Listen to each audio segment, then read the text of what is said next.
Further down the road, as you can see, I'm walking towards another section. Another set of fires preparing to be lit. Further down the road there, they're preparing.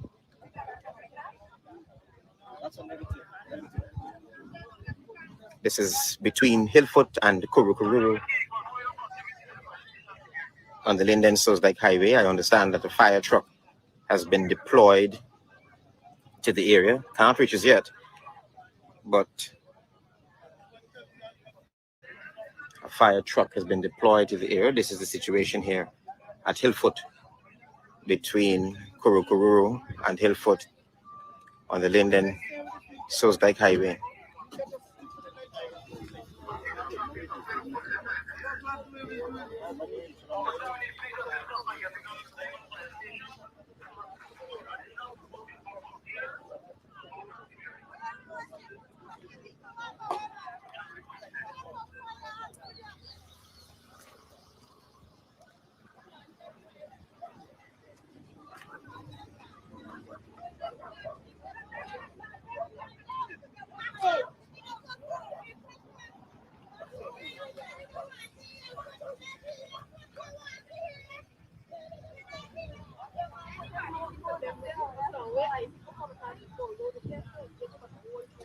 Of course, this is happening live. Oh, the nose, right? Morning. Good afternoon. Yeah, morning. From the Linden, Linden Tuesday Highway happening now. Two different locations on the Linden Tuesday Highway. Police have just been alerted Not sure if there are other parts of the country. to attempts to light another section of the road. This is what's happening currently in Guyana. Linden Tuesday Highway. Maybe other parts of Guyana. I'm not sure. But I'm live. I'm Oh my live. God, we can't talk this live business. We can't talk live business. people are standing up.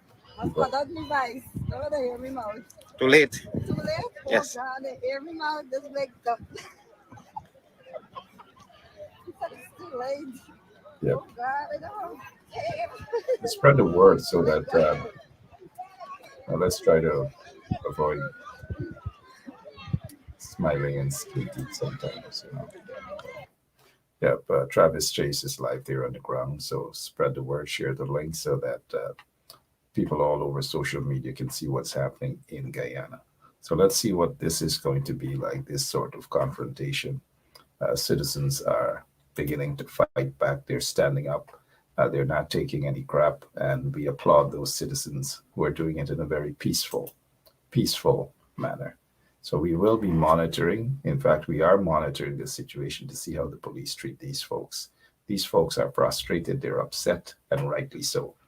Their homes were destroyed last evening. Some of them were beaten by members of the police and police force. And so let's see what's happening. Let's head right back to Travis Chase.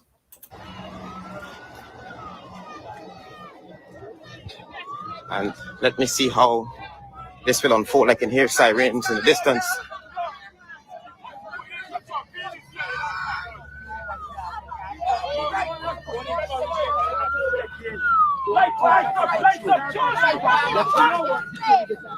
That was just, I understand the commander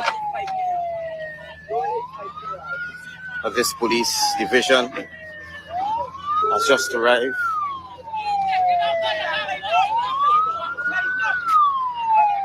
The divisional commander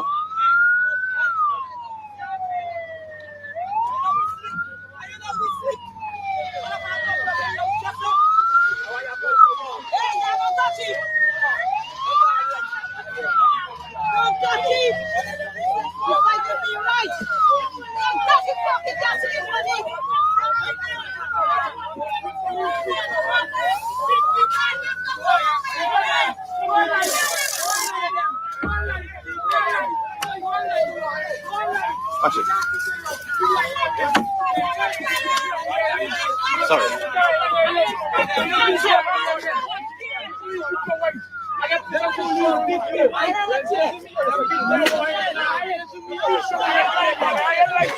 This is what British people are doing, standing up for the country, standing up for the left.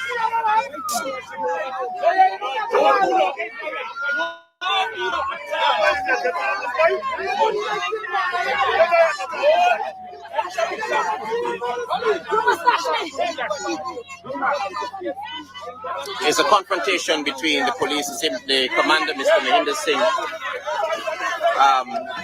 The ranks are trying to clear the road, I'm not even sure how but the these guys. protesters are demanding that they need justice.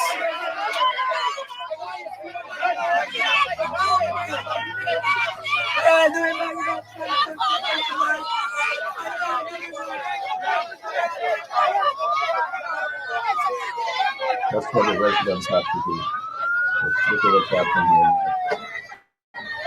Look at these monkeys come.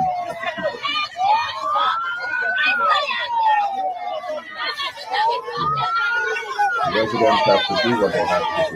Their lives have been destroyed, compliments of the residents have to do what they have to do. No one is encouraging violence. Violence has been incited. Their lives have been destroyed. Women have been beaten. Men beaten, locked up. Look at this whole thing. Let me make it very clear. If and when you hear that you give instruction to police officer, don't ask me why. I'm reporting to you. I am reporting to you that there are about 8 persons here, males and females. 2 policemen were assaulted in my prison. Constable Edward, members of the media are standing by as if this is a spectatorial show. I am making it clear that after the instruction it is for action. This crowd is no longer behaving in a manner which indicates They know that the police have shot somebody and they doing nothing. He's talking about action, bro. That is Commander Mr. Mahinder Singh. Mahinder Singh is a You're live, you're live, you're live. I am serious with what I am saying. Yes. This which is happening here is not as a result of police action. Let's be very clear. This is not as a result of the action of my police or me. This happened. You're disturbing me. This happened as a result of a private action in court by the owner or supposed lawful owner of this property to my right. Okay. It has nothing to do with the police. So why were the police? are here to maintain peace. Why were the police on the land yesterday? The police are standing here to maintain a peace, to maintain that no peace is breached. The police presence was when force of decided to assault persons who are there on the property. You're aware that the police fired knife rounds yesterday? No, This was my one of story, the police my there. inventory does not This reflect a sergeant here was and there or chain yesterday. of numbers. So I will tell you that I do not know, nor am aware that same occurred. And so some people I were was arrested there yesterday. yesterday when shots fired. Yeah. 3 persons were arrested for reference to disorderly behavior and other offenses. And if you would observe, this which is happening here is tantamount to what kind of activity? You tell me. You tell me. Public terror, causing public terror. Is this how civil society behave? Is this how lawfully abiding citizens behave? Isn't there some? Isn't there? And we must not blame it that the police provoke anyone to cause this to happen. That is not so. Is it? You can smell the next sentence coming. The police are not here to harm anyone. The police are here to maintain the peace. How then can them come out to provoke a situation that doesn't exist? Do you have somebody within your division that can negotiate with the protesters? Why do you think the commander is here? What do you saw me doing? What you saw me doing that? I'm listening to you. But what you can observe, give me a fair hearing. Mm-hmm. You can listen to yourself and see the behavior practice. Instead of engaging, they are provoking. But the police will not be provoked. They are trained professionals. And like yesterday, we will remain here to ensure peace prevails. The road is clear. This is not another occurrence like another one which occurred in this one. So can you qualify 2 or 3 persons and negotiate? Excuse me, I need to work this. It's just a speaking on me, right? Okay. Yes. Are you willing to engage with some That of is the... why I'm here, and since I came, that's the first thing I did. And I'm willing to continue. I heard Everything you. I've received and the leadership provided to me is to engage. I heard you call them thugs on your radio set. Why would you do that? you call them thugs. Yes, you said I have you on record saying that they're okay. Maybe you heard someone say so. No, I heard you. No, I heard you say they're nothing but thugs. This thing is quoting someone like I hear this thing exact same. Yes, sir. I'm telling you, I'm before a Guyanese citizen as a thug. Listen to me carefully. Listen. You quote me on that. No. Hold on, sir. But you said just now that they are nothing but thugs in your own words. If you wish to put words in the mouth, well, what I'm saying to you, I'm here to engage. If you wish to assist the process, do so. No, and I trust you, that you were here last night. I was. And other people were here this morning. I was here this morning as well. So I thank you for your good assist. And I am going to use the law to enlist. I understand. To cause them to do your other thing.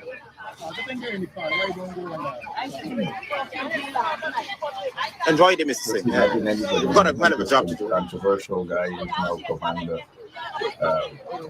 According to Travis, we had to go back. President is thugs. Now he wants to negotiate. He denied that police handled last evening, and this is what's happening. The police didn't broke down nobody else. Yeah. Nobody else the police didn't broke down. Yeah, the police said they didn't shoot and all that. Exactly, but the police carrying the people. Okay. The police is showing peace to the people and respect to the people. So the people rebel against that. Because they make comfortable. So why you provoking them more to anger then? If they make uncomfortable already. The commander said no shots were fired yesterday. No shots were fired them. Billy child mother. The lion, they want to talk the right thing. Everybody's want to feel right and talk right. Nobody don't want to look wrong. They want to point fingers though.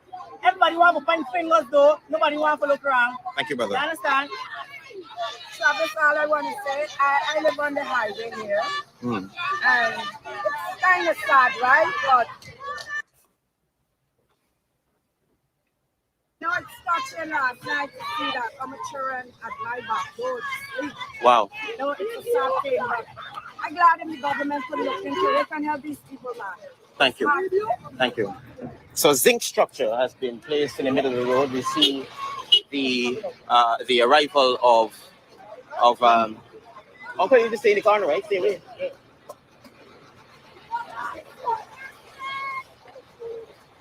Arrival of backup, and they're going to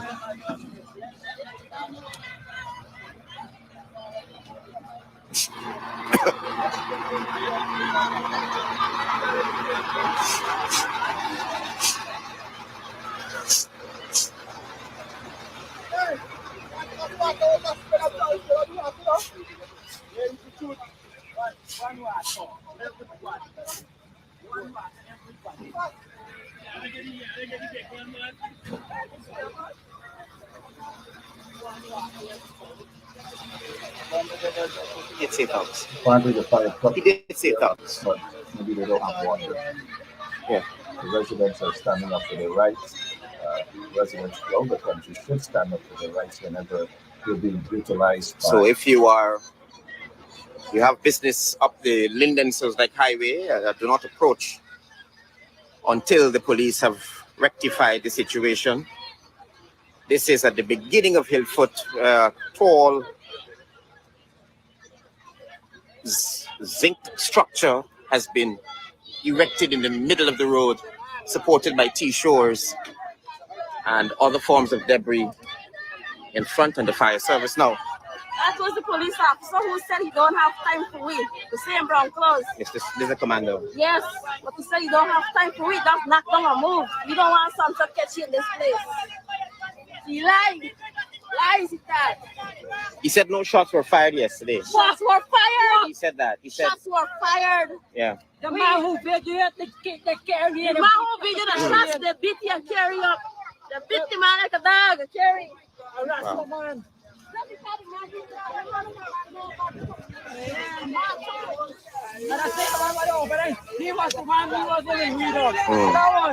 So you see the fire service now, they're going to attempt to put the fire out, but the residents are standing their ground. Shots, Andre, keep shooting, please. Keep videoing.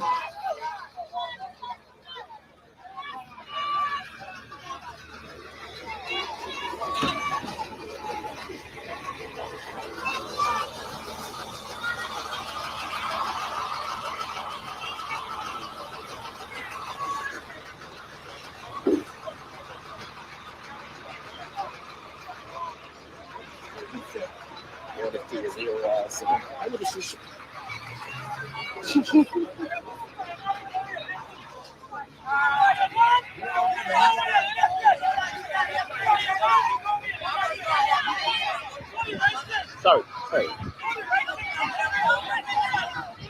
You didn't expect this when you woke up this morning, eh?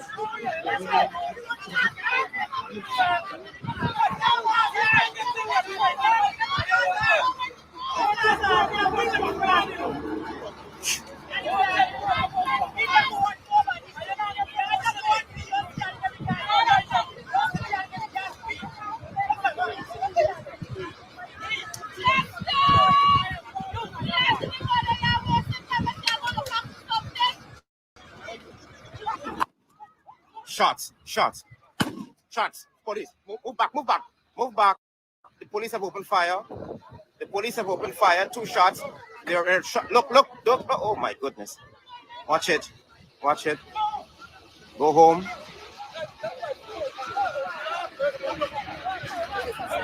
Police moving to bring somebody into. Look at this. Andre, move. Oh my goodness. They're holding him up, fighting.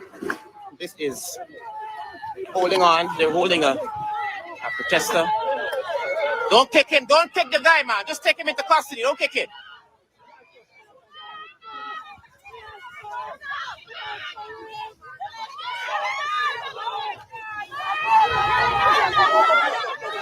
This is what is happening here.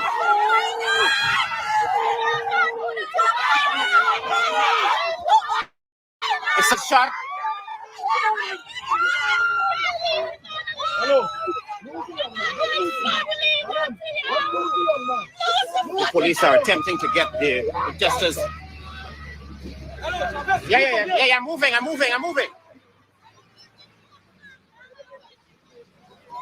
Situation is, yeah. Where's she? Watch her down there.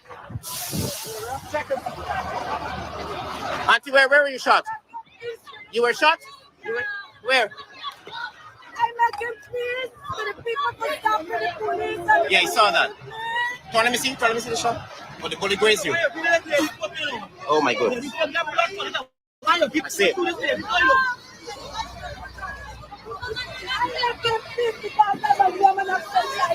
Yeah. Stay with the protest.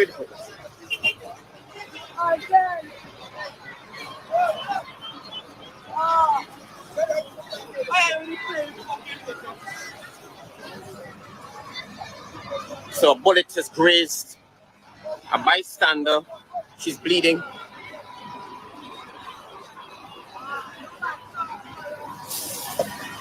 Police have putting out the fire.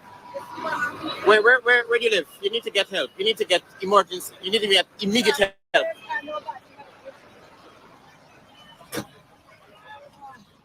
I'm going to try to get another close-up. Some of the protesters are being arrested by police, placed into the vehicles.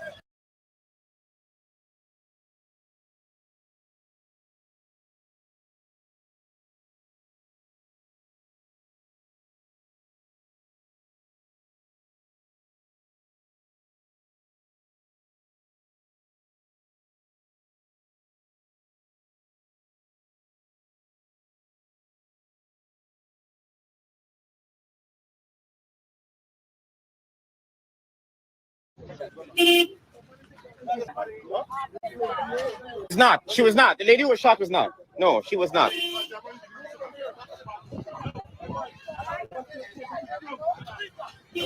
Officer, this lady here, she needs help. She was not part of the protest. She was them to stop lighting on the road. Come on, me. Look, the police talking to you. Look. Come, go to the police. Let them take it for help. Mr. President, this is Mr. President. See why I'm going to I tried to make peace. I tried to call y'all on the phone. Minister, to make peace here, and the police they just come through. And I'm being to say the people here are broken, but everybody are making peace. And the problem with the peacemaker. Nobody even bringing no medical to me. Meanwhile, over this end, they're fighting with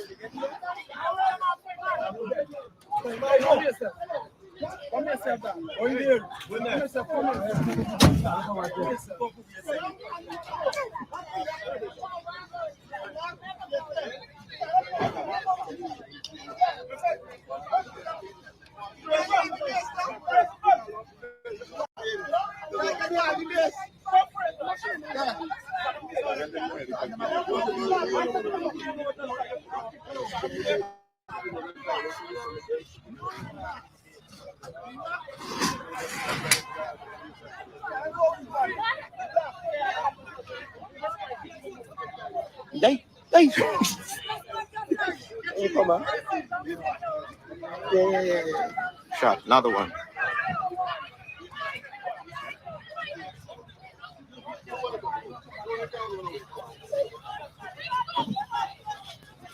Police down.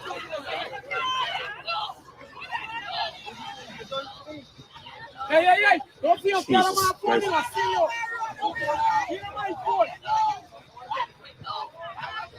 Get on my foot.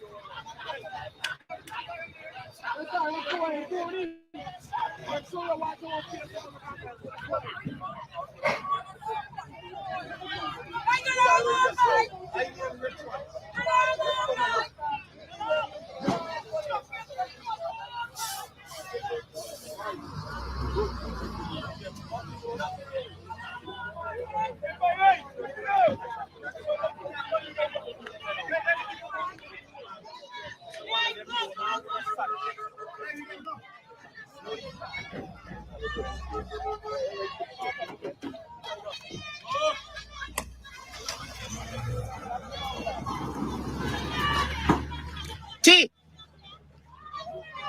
Hello.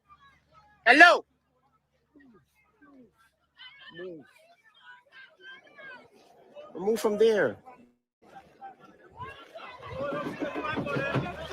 So several protesters have been taken into custody. Police have opened fire. They've cleared one section of the road. This is all unfolding here on the Linden-Suzdijk Highway.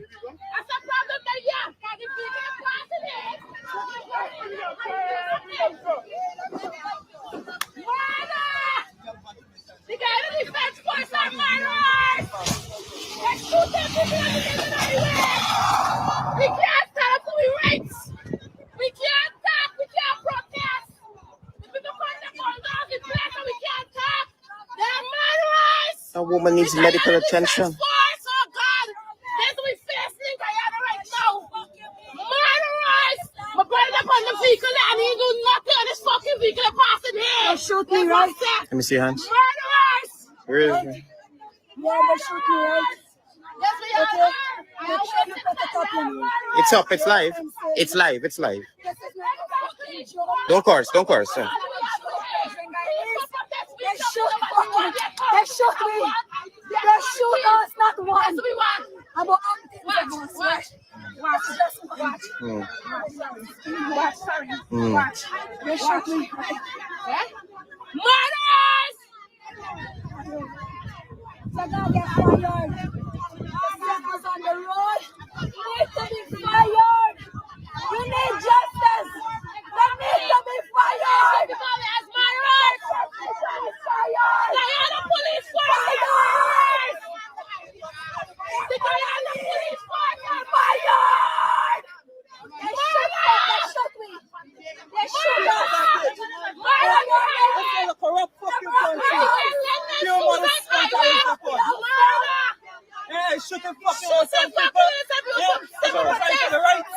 Nonsense! Yeah. Yeah. Let me see the.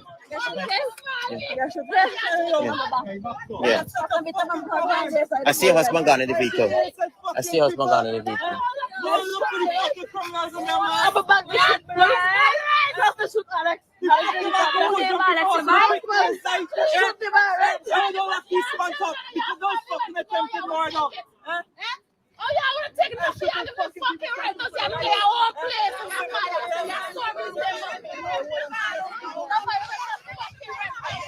Follow your path. That's the other way. Missiles being thrown.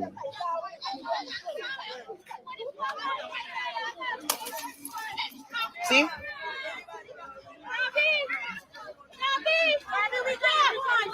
Yeah, I'm moving.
No.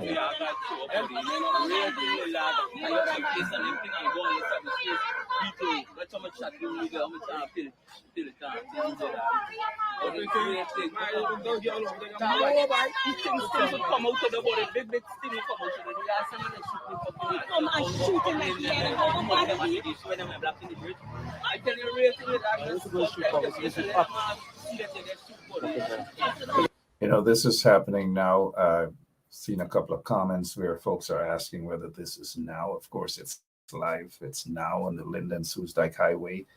This continued from last evening.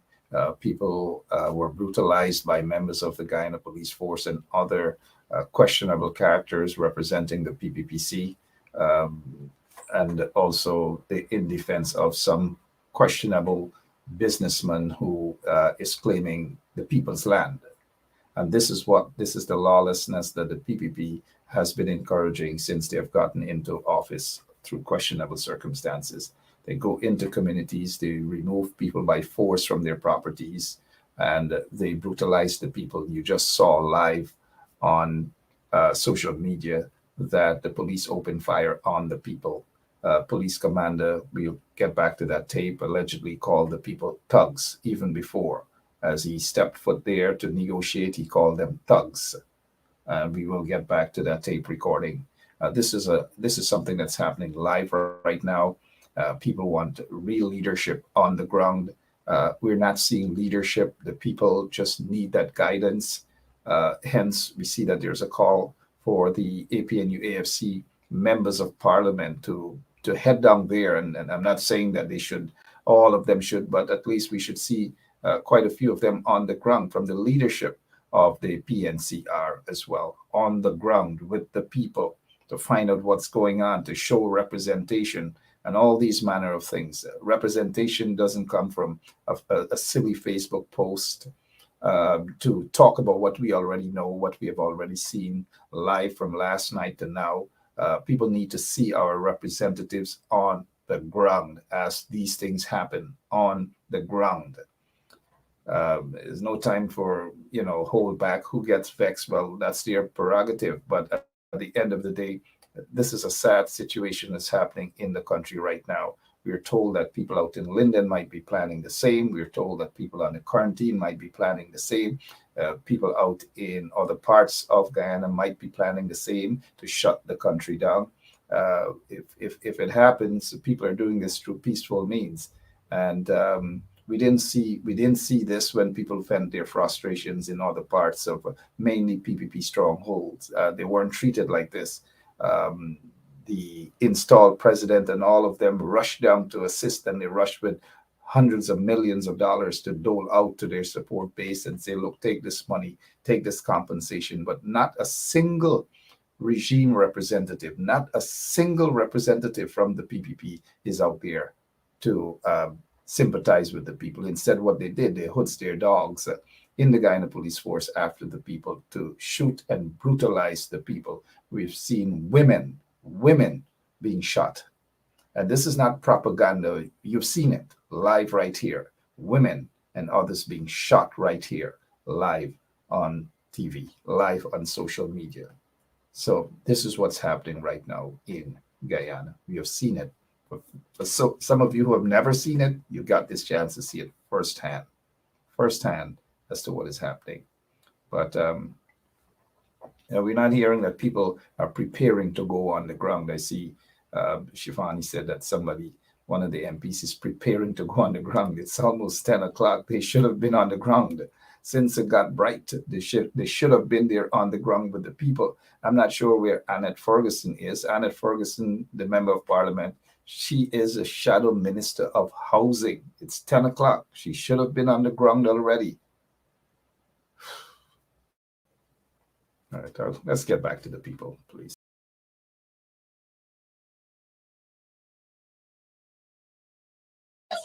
The lady passing through your mother's spot. So the fucking lady and then chasing the lady. For the wrong assistance to the lady.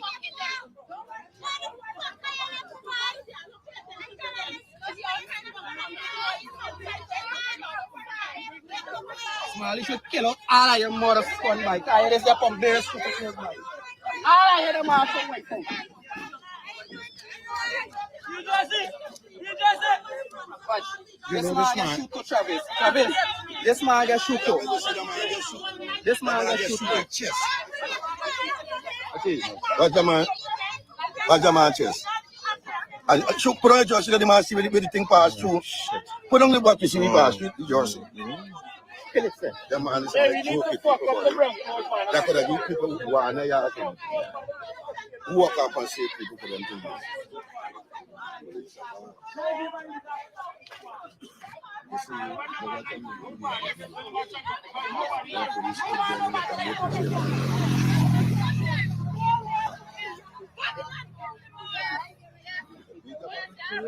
You know the bundle another school in class, right? Yeah. This man is happy. You don't mean that don't look at me up on glass. They have to put my leg out of the basement and back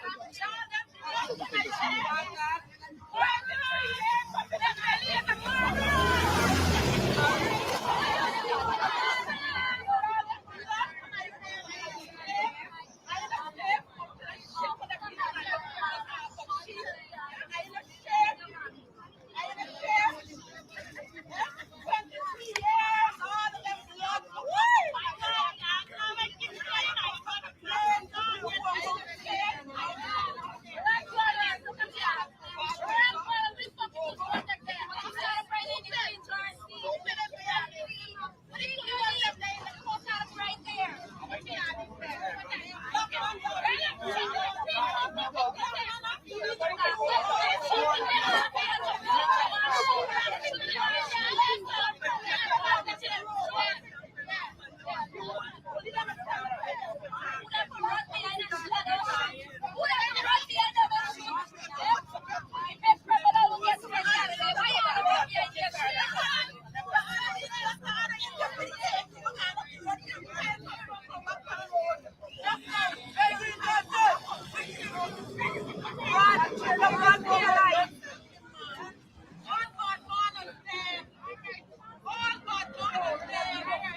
So it's another set of police ranks further up the Linden Highway. They're clearing the route.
Yep.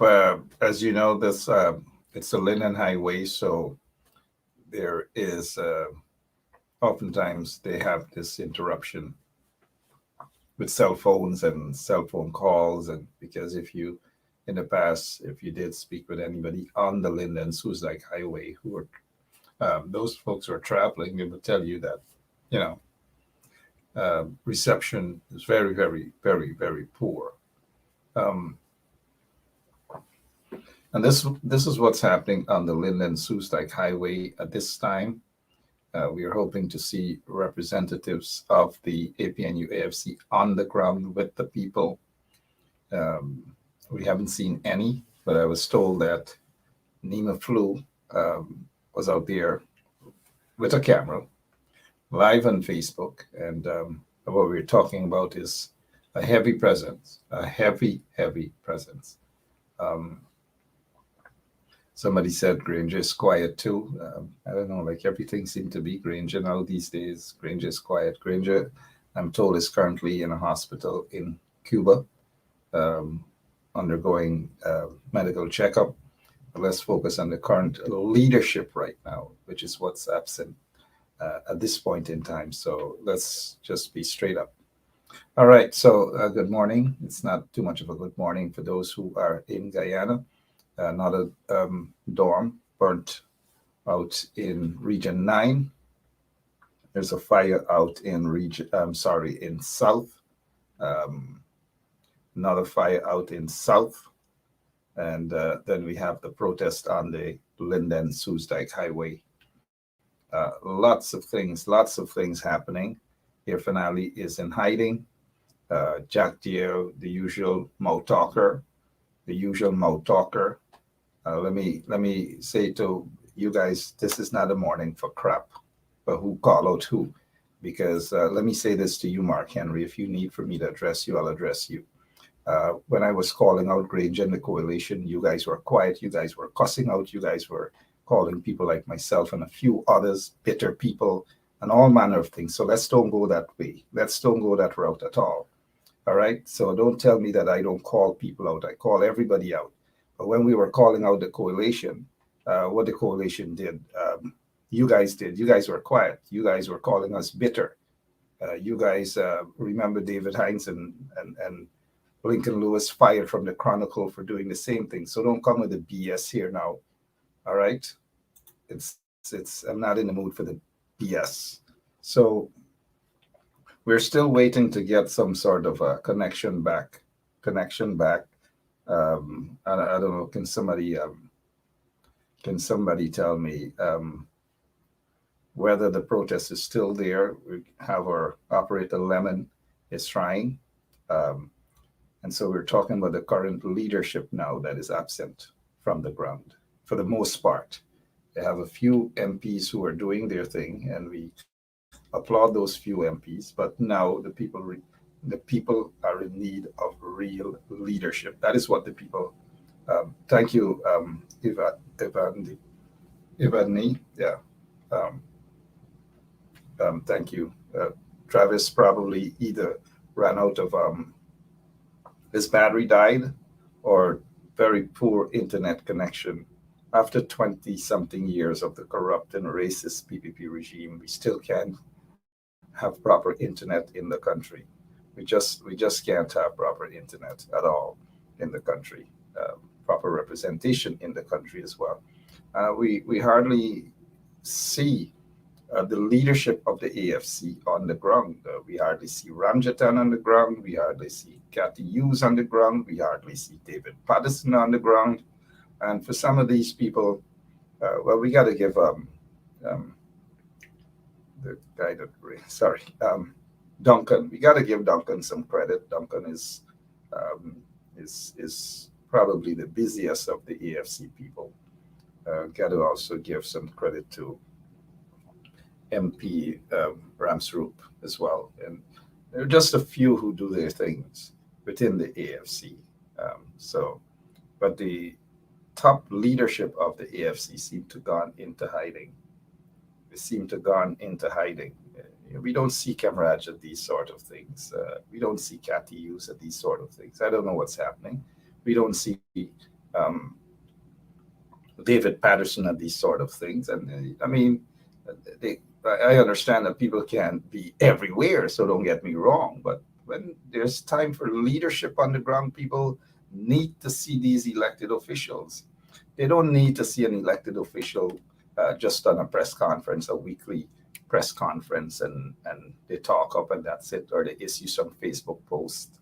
Um, if the people of Guyana wanted to vote, if they wanted to vote for Facebook representatives, we would have gathered all of you guys. So we would have voted for. Let me see who I would have voted as my MP Facebook representative. Let me see. Let me see who we could call out here. Facebook representative. We can elect our own parliament here too as well. Since most of these people in the coalition, the MPs, feel that representation is just on Facebook. So they do a quick post and they're gone. They snap a quick picture, they try to look nice, and they're gone. It's a fashion show now. We didn't vote for models. At least I didn't vote for models or Facebook for them to represent me or the people on Facebook. It's to represent the people on the ground. They should have been there on the ground already. And I would have nominated Afraz Osman. Represent me on Facebook. Charlene, represent me on Facebook. Marlon Nels, Margaret, represent me on Facebook. And John, represent me on Facebook. Brenda Casey, represent. These are people that I would have been voting for. Who else? Who else I would have? Petrie. Yeah, Petrie, I would have given her a vote to rep. Marlon. Lorima? No, I ain't voting for Marlon. I ain't voting for Marlon. I'll probably vote and let Marlon become the mayor, but not an MP. Good morning, Marlon. Yvonne Trotman, all of you guys I would have been voting for to represent us on Facebook, right here on Facebook. All of you guys, Simons, Desiree Simons, all of you guys I would have voted for because you guys seem to be doing more work. Seriously, I'm not trying to be facetious or anything. You guys seem to be doing more work than those elected officials, right? Rajendra Dinat, I would have voted for Rajendra as well. Well, who else? What can? Anita Christian, good morning to you. Here's what Anita is saying. Mark, Travis was there since 5 o'clock this morning. 5 o'clock this morning. Travis Chase and others, and probably a few others in the media, got out of their bed very early to be there, to risk their lives, to carry this live. And look, I gotta single out. I saw Royston Drakes there and so forth. Kudos to Royston Drakes as well, and the others from the media who were there, a few of them. But I got to single out Travis Chase, especially for that question that he asked the commander. When the commander got there, Travis said he heard the commander describe the people as thugs. As thugs. The commander did that, and the commander denied. And maybe our operator, Lemon, who barely made it into work this morning, let us head back to where we can possibly. Sorry, we're going to try to find that part of the video where it is alleged that the commander referred to the protesters, those peaceful, and mind you, they were peaceful. Don't get, as they say in Guyana, tie up with a couple of things being placed across the road for the people to express themselves. Because last night, you saw what happened. You saw what happened with them last night. They were beaten. Their homes were broken down. All in the interest of the PPP fighting for a corrupt businessman who suddenly owns the land. Whoever that businessman is or businessmen, And mind you, in this particular area, there are several unscrupulous so-called businessmen who are fighting to take away the people's lands. And guess what? The PPP is supporting them. I know of several persons. Somebody's saying no, Mark. I commend Travis for calling out and letting him know. Well, Miss Shoy Gibson, I'm saying we all should commend Travis Chase for that, and we're about to get the tape, so we all should. Okay? I'm in agreement with you guys. All right, I'm in agreement with you guys. But let's get to the tape where the commander got on the scene, and you guys listen for yourselves. He's now approaching there. Commander Mahendra Singh, a controversial figure in the Guyana police force as well. No angel, very controversial individual. In fact, I can speak from personal experiences, and I can say this publicly, that I'm surprised that he's commander. In fact, I'm surprised that, maybe I'm not surprised at all, because you have the acting commissioner of police, you have all these other dotish guys there in senior positions, a lot of them, not all. I'm not painting all with the same brush, but let's head back to where the commander now arrived on the scene. Let's go to that and hear how this thing happened just about maybe half hour or 45 minutes ago.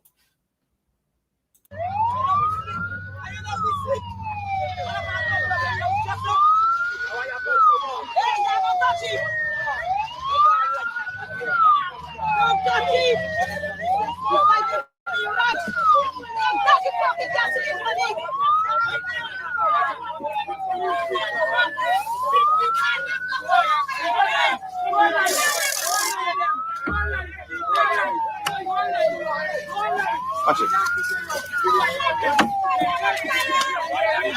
Sorry.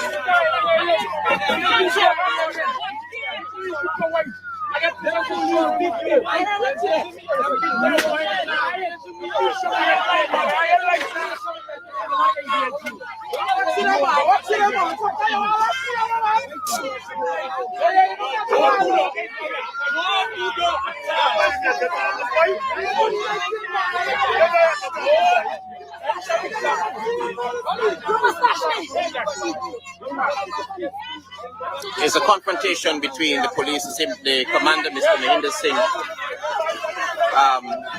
The ranks are trying to clear the road, but the protesters are demanding that they need justice.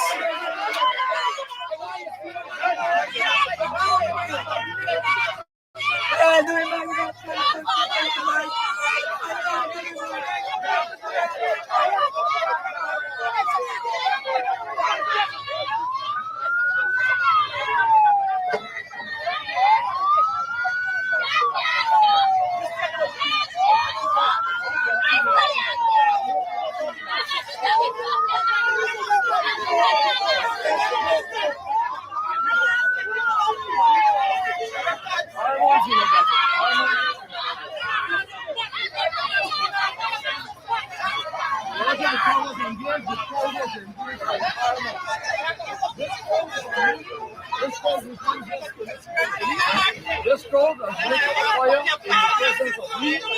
Most of them are nothing but crowds. Let me make it very clear. If and when you hear that you give instruction to go into action, don't ask me why. I'm reporting to you. I am reporting to you that there are about 80 persons here. Males and... Okay, so he did say most of them are nothing but thugs. The commander didn't go in a proper way to calm the people down. Said most of them are nothing but thugs. When confronted by Travis Chase, he denied ever saying that.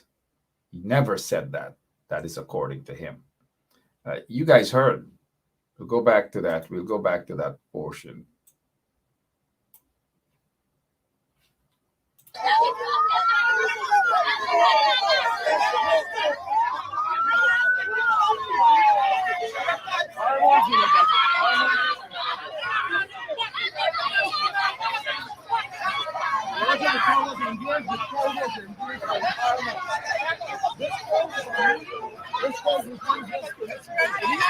This crowd has lit a fire in the presence of me. Most of them are nothing but crowds. Let me make it very. All right. Again, you guys heard, right? What did you hear? In the event that we're hearing different things, what did you guys hear? Did you hear anything about thugs? Let's hear. What did you guys hear? Because apparently he didn't say it. He's the one who said that he didn't say that. He never said that. He, moments after that, said he never said that. He said he never described people as such. What did you guys hear? Where's Mark Henry? Disappeared. What did you hear, Mark Henry? What did you guys hear? I want to hear if I heard the same thing. And not so long after,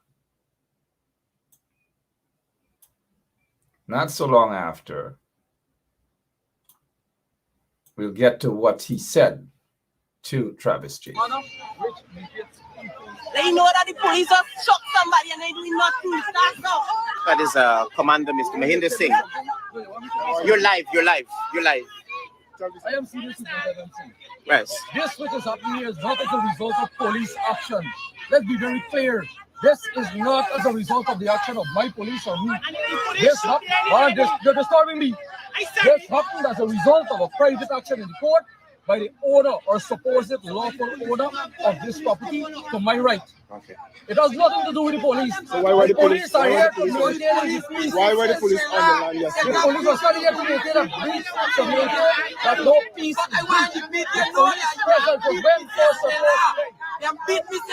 from Moscow decided to assault persons who are there on the property. You're aware that the police fired like rounds yesterday? No, my story. Police there. The sergeant here was there yesterday. So I will tell you that I do not know, nor am aware that same occurred. And so some people I were was arrested there yesterday. yesterday when shots firing. Yeah.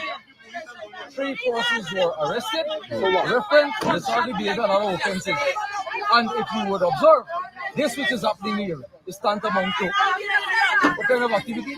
You tell me. Public terror. Causing public terror. Is this how civil society behave? Is this how lawfully abiding citizens behave? Isn't there? And we must not blame it that the police provoke anyone to cause this to happen. That is not so. Is it? You can smell the next sentence coming. The police are not here to harm anyone. The police are here to maintain the peace. How then can them come out now to provoke a situation that doesn't exist? Do you have somebody within your division that can negotiate with the protesters? Why do you think the commander is here? What do you saw me doing? What you saw me doing that? I'm listening to you. But what you can observe, give me a fair hearing. Mm-hmm. You can listen to yourself and see the behavior practice. Instead of engaging, they are provoking. But the police will not be provoked. They are trained professionals. And like yesterday, we will remain here to ensure peace, prevails. The road is clear. This is not another occurrence like another one which occurred in this one. So you decide to work in person and negotiate. Actually, I need to work. It's just already speaking on me, right? Okay. Yes. Are you willing to engage with some That of is the... why I'm here, and since I came, that's the first thing I did, and I'm willing to continue. I heard Everything you. I've received and the leadership provided to me is to engage. I heard you call them thugs on your radio set. Why would you do that? You call them thugs. Me? Yes, you said I have you on record saying that they're not. Okay. Maybe you heard someone say so. Because No, I heard you. No. I heard you say they're nothing but thugs. This thing is quoting someone like him, this thing exactly. Yes, sir. I'm telling you, I'm report to a Guyanese citizen as a thug. Listen to me carefully. Listen. Quote me on that. No. Hold on, sir. But you said just now that they are nothing but thugs in your own words. If you wish to put words in the mouth, go ahead. I'm saying to you, I'm here to engage. If you wish to assist the process, do so. No, And I trust you that you were here last night. I was. And other people were here this morning. I was here this morning as well. Okay, so he did say thugs. He said most of the people are behaving like thugs. And then moments after, he denied it. And then he said that Travis Chase or nobody would be putting words in his mouth, that he, Mahinder Singh, do not refer to people as thugs. This is dangerous. dangerous coming from him. This is dangerous, dangerous. He didn't realize that he was live. And then you saw the swift denial. How can you trust somebody like this? How can you trust a police officer like this, a liar? How could you trust him? I don't know. We need to we need to get back to when he did call the people thugs. And of course he denied it. Let's get back to that portion right there, referring to the people as thugs.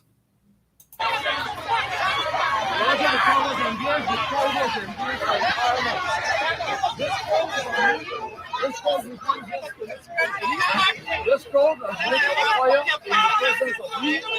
Most of them are nothing but thugs. Let me make it very clear. Most of them are nothing but thugs. Most of them are nothing but thugs. You guys heard that, right? Most of them are nothing but thugs.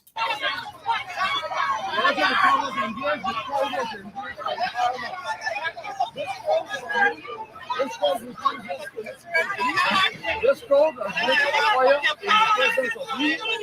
Most of them are nothing but thugs. Let me make it very clear.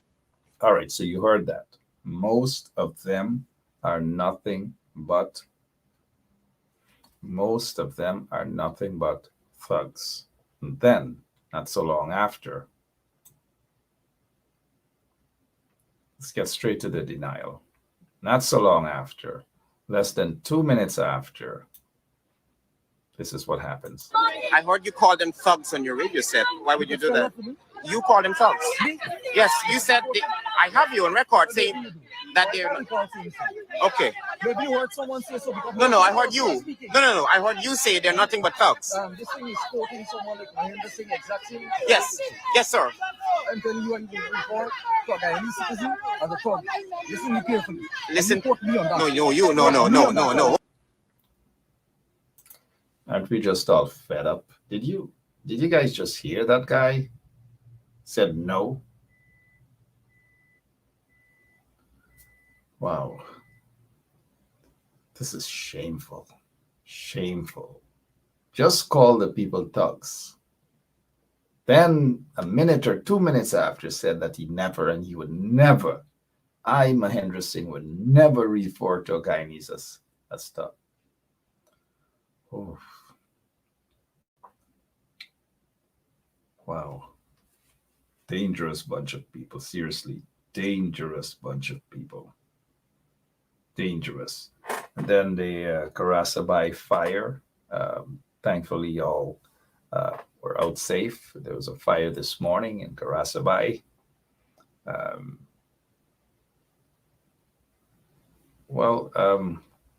Kebran Singh is saying that they should have the radio recording in base. They wouldn't, even if they have it in base, they wouldn't release that. They wouldn't release that in base at all. We don't need the recording in base. He said it live. No one could put words in his mouth. He is the one who said it. That most of those people are nothing but thugs. And we are hearing that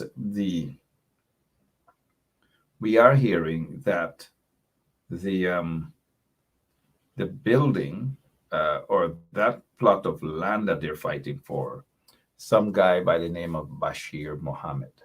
I don't know, from the Mohammed's clan. I don't know whether it's that, those dotish bunch, but I just don't know. But a guy by the name of Bashir Mohammed is fighting for the people's land. And that's what's happening. What else is happening in Guyana? What else is happening? I honestly,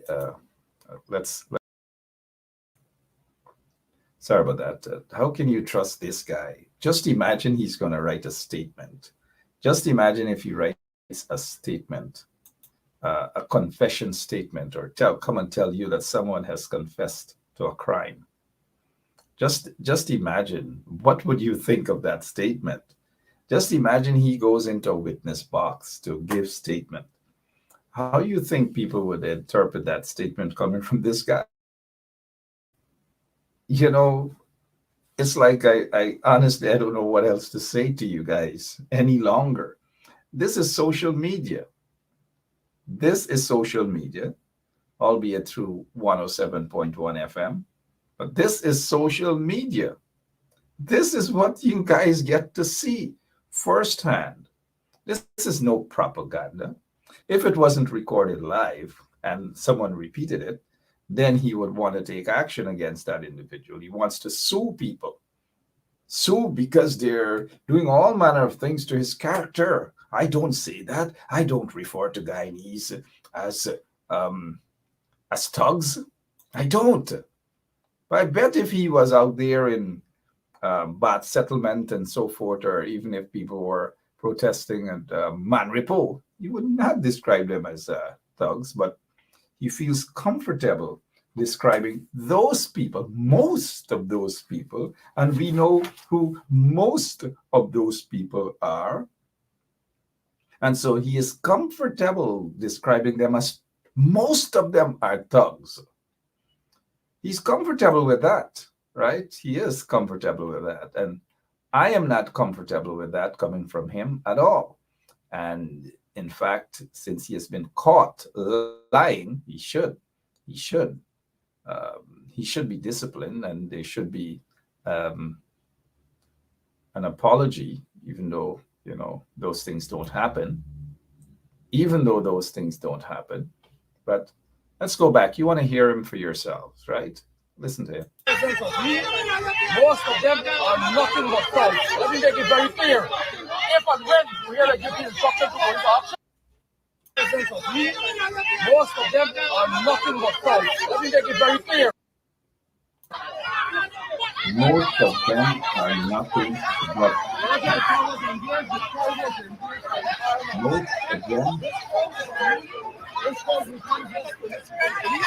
This crowd has lit a fire in the presence of me. Most of them are nothing but thugs. Let me make it very clear. So you guys heard him say most of them are nothing but thugs.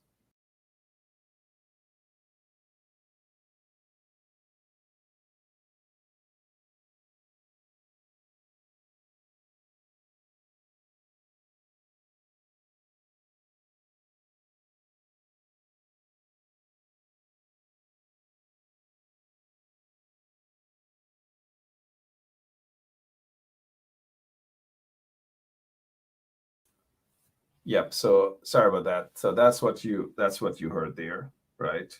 That is exactly what you heard there.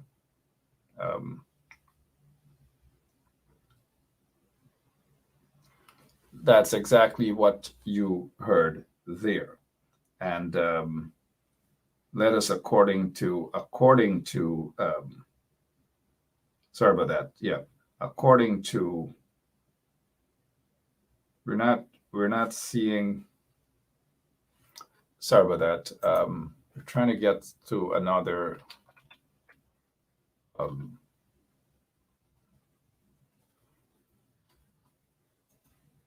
breaking news story. Just seeking clarification first on the authenticity of that report.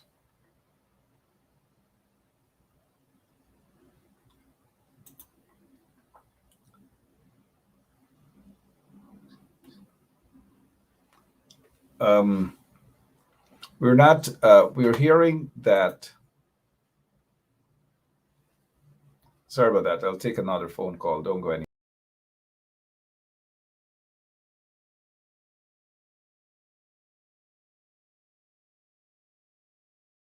If and when you hear that you give instruction to go into action, don't ask me why. I'm reporting to you.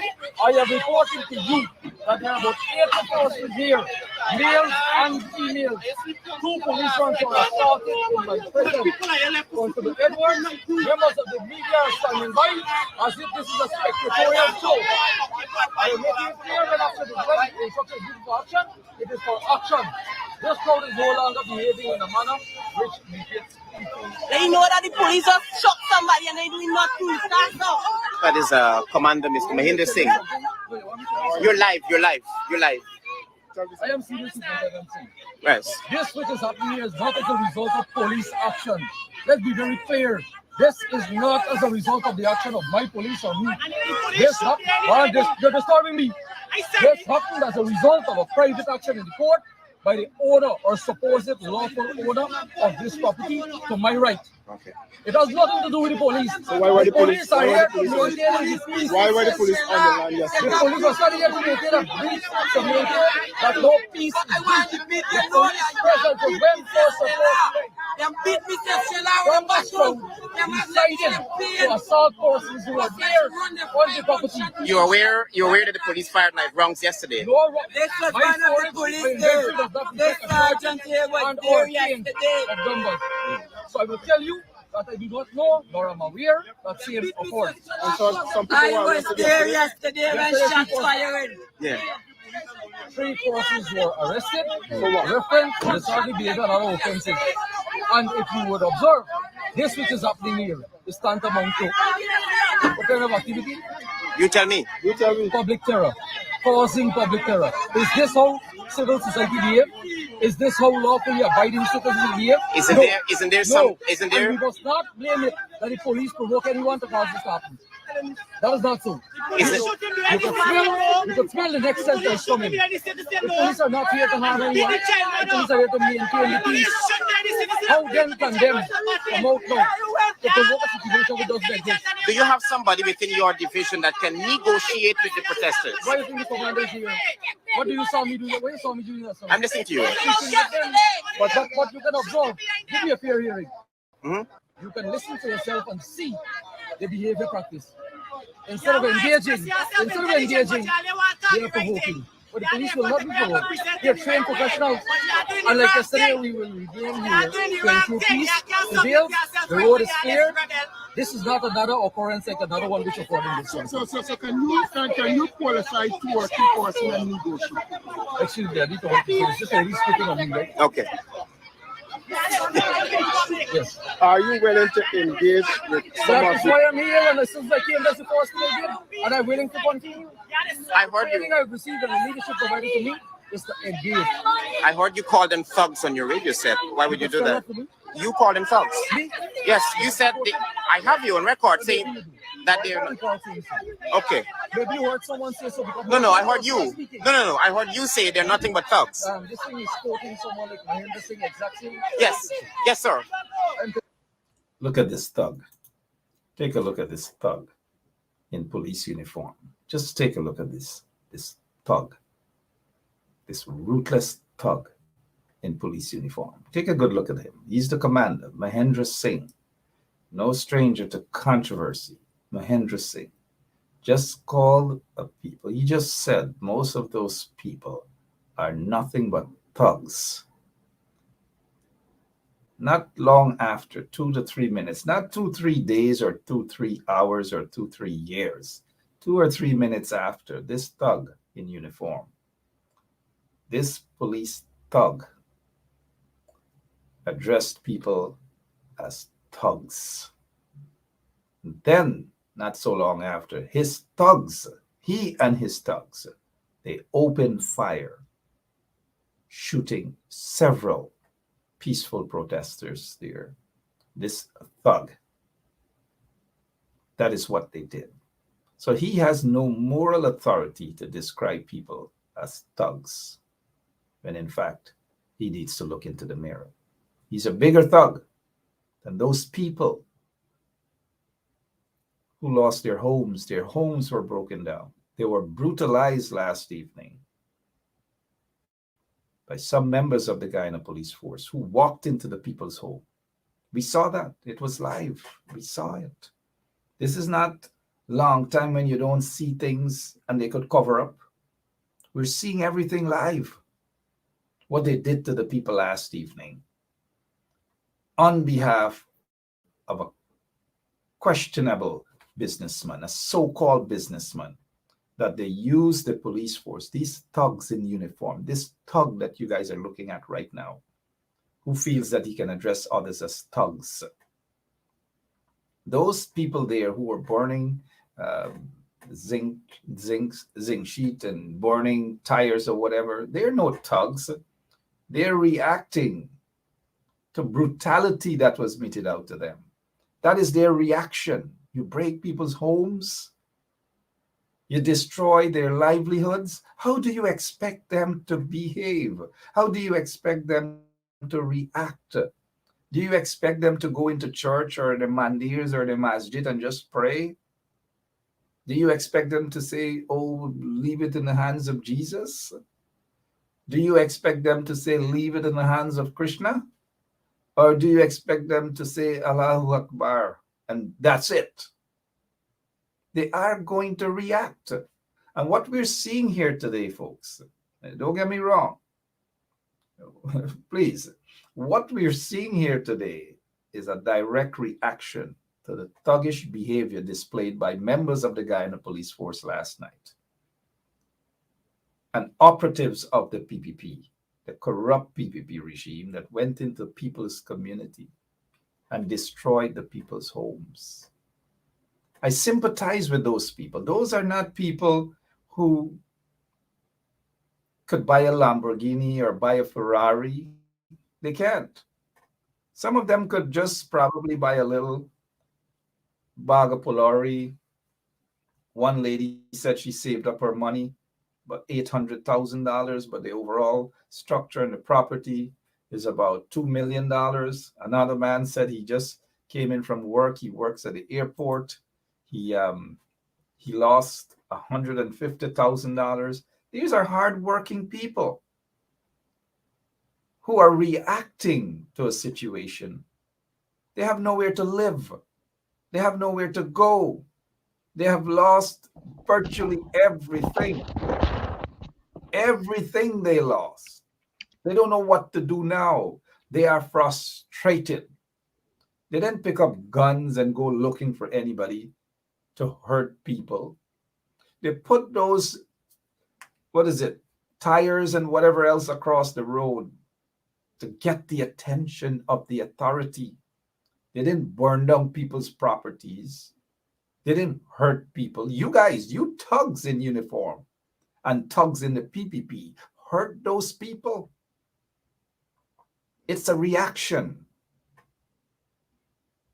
All they want is attention from those who are in authority, but they're not going to get the attention from those in authority. Those thugs in authority, thugs like Irfan, thugs like Barrett Jack Dave, thugs like Ropes and Ben, thugs like Mark Phillips. They are a bunch of thugs. And you, Mahendra Singh, is a thug in uniform, having seen what you guys did to those people there. You guys are the thugs. Mr. Caesar, good morning. Let's get your reaction, please. Yep. Good morning, Mark. Am I audible? Yep. Good morning, sir. Good morning. Good morning to the listeners. Good morning to the viewers. Mark, this government is heartless. They are gutless. They have no feelings. It's not a government, it's a criminal organization here that was placed in power, to terrorize the people of Guyana. This is what we're seeing here. We're not even 10 days, 15 days past burying 20 children that was killed in that fire. And I place that squarely on the feet of this government. They waste no time. They're trying to detract away from what happened to those children. They go to the Soesdijk Linden Highway and they just bulldoze their own citizens. A lot of money was lost. Last night I was just concerned about where are these people going to go. I mean, when you live in a country and you don't even have an opportunity to get a piece of land to live, to raise your family, and you have businessmen, external businessmen at that, coming into the country and just claiming lands. Now, we remember they had this mapping exercise where they were mapping out the country. That was not for the people of Guyana. We have to start thinking here. That was mapping out Guyana for sale. Okay? The country is right now on sale. Everybody is buying in. You are correct. The country's on sale. The crocodile tears from the regime. They don't care about the people. I'm sure you saw last evening how those people were treated, all because some corrupt businessmen. And we got to find out who those so-called business people are, and we've got to boycott their businesses, whatever, wherever They they go. mustn't have peace, Mark. We've Mark, got they to mustn't have peace. we, They we, must not have peace. we got to boycott their businesses. No more money should be spent with those people. We got to find out who they are, and they should not be able to profit any longer from people in Guyana, whether they're external businessmen or local, because they have a lot of corrupt local businessmen who are in bed with the PPP. Some of them are drug lords, some of them are money launderers, some of them are part of terrorism acts and these things. And you see them occasionally giving out little money and taking pictures with people. Don't be fooled by that. Do not be fooled by that. Um, so that's what we heard that there's a report that Smalley, who escaped from the Mazaruni prison, was shot and killed. This morning, there is no report, no authentic report about that, no authentic confirmation about that. So let me just say that there is no authentic report that that is the case. So don't run away with that rumor just yet. There is no authentic report to that. Mr. Caesar, go ahead, sir. Sorry. Well, Mark, this whole little smally thing here, I just want to touch on that. It's really concerning because maybe this guy have information that he probably would have released in time to come, and they just loose him so that he can be executed. The PPP government, man, you gotta get out in front of these people, man. They are just putting up smoke screen after smoke screen. We got to get in front of them. June 12th has to be an impactful day in Guyana.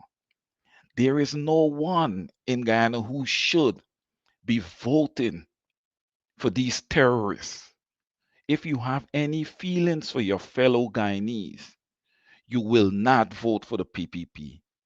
Last night I watched, as they're beating my fellow Guyanese, punching up women and all this kind of stuff. People, you need to get the names of these officers. You need to get their numbers because they should never be allowed to travel out of Guyana. Never. And to those officers, remember this: you guys have families. You know, twice a civilian, once an officer. Okay? You guys need to treat the people with more respect, man. Those same people are your clients. Without those people, you don't have a job. How can you be so inhumane with your treatment towards them? They pay taxes. Their taxes is what compensates you. It's what provides the vehicles that you guys move around with. It's what provides the guns that you guys wear on your waist. And still you treat them as if they're irrelevant. That's what they do oftentimes. But let's just give you another report that there was somebody who was shot and killed allegedly during a confrontation with joint services, and that person has not yet been identified. So we're not sure whether the report that Smalley was shot and killed during a quote unquote confrontation with the police, that is yet to be verified. There will be a statement issued shortly. Hopefully, it's an accurate statement, but for now, just hold on with the rumor. They're not sure who that person is, but the person was shot and killed moments ago. by members of the joint services. Let's head over to Alnis Village. And Mr. Crawford, good morning, sir. Good morning, morning. How you doing? Good, thanks. So, Good morning, listeners. Yeah, you're seeing what's happening there on the Linden Soesdijk Highway. It started since last evening. In fact, let us take our listeners back to what happened as of last evening. The evidence is there for all to see. Yeah. Yeah. Where am I going to sleep? I am homeless. Watch at me right now. I have to left my job for come and because the elements, the destruction, the bad mind that I break down my house. Indian, PPP, Guyana get enough money. We are so rich that I can't live like this here tonight. They gotta find something good for we. But all these children, how are we going to school? How are we eating? How are we sleeping? Where are we going to go? Who's going to rescue me? Let her speak. Let her speak. That is true. We're coming to you live from the back of Hillfoot on the Linden Soesdijk Highway. It's actually $2 million that me and her spent. Do for a living, mommy. This is the extra that you went to. Oh, I can get the video. The man with the video in there. Okay. Yeah, but I hope nobody's under the structure. This could collapse at any time. Was in there when the person is dealing with our child. Yeah, but as it is now, she's not resting under there or anything. Yes, where she's. You know if sleep is right here, you gotta go sleep. This Look, the man, the house is right there. It's right there. You gotta sleep. You know, I want to show you. Yeah, I want to show you extra kind of beach here. Yeah, open the video. I'll look at it. No, I can get the video. The man with the video in there. Okay. I love the guy up with the video, but let's take a look what the guy is showing Travis. Oh, this is so. Hospital we went to the.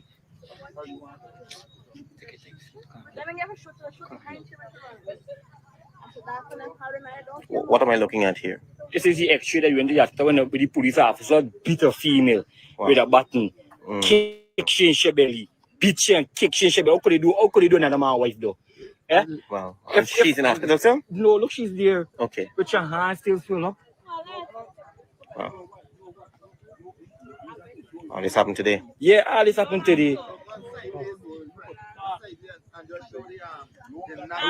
could come and let them know what.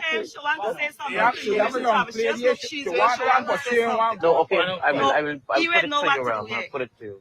Don't worry, sir. I refuse to come out the house when I come today. And couple well, them come with a button and they beat me well of stretch on this one hand.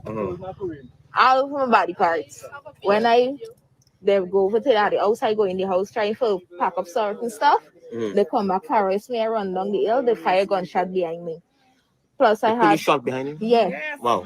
Plus I had my 5-year-old daughter stand up right behind the house crying. And they didn't even care and they tried running behind me also. My husband wasn't around. He went to work. You got a medical from the hospital? Well, when I got the station, I mean, want to give my medical. I went to the station. I went to what the station name? Diamond and Grove Station. And when I went.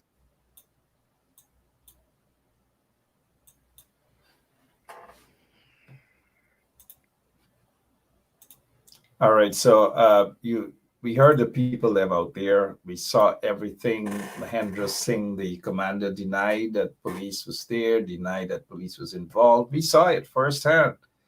Commander Singh later denied that he described people as thugs. He said he doesn't use that. He wouldn't describe fellow Guyanese as thugs. Like, nobody should put words in his mouth. But we did hear live. We played it several times. Called the people, most of them are thugs. Mr. Crawford, let's get your take on what's happening. Mark, what we are seeing is a total destruction of people's rights in an attempt by the PPP to make this a one-party state.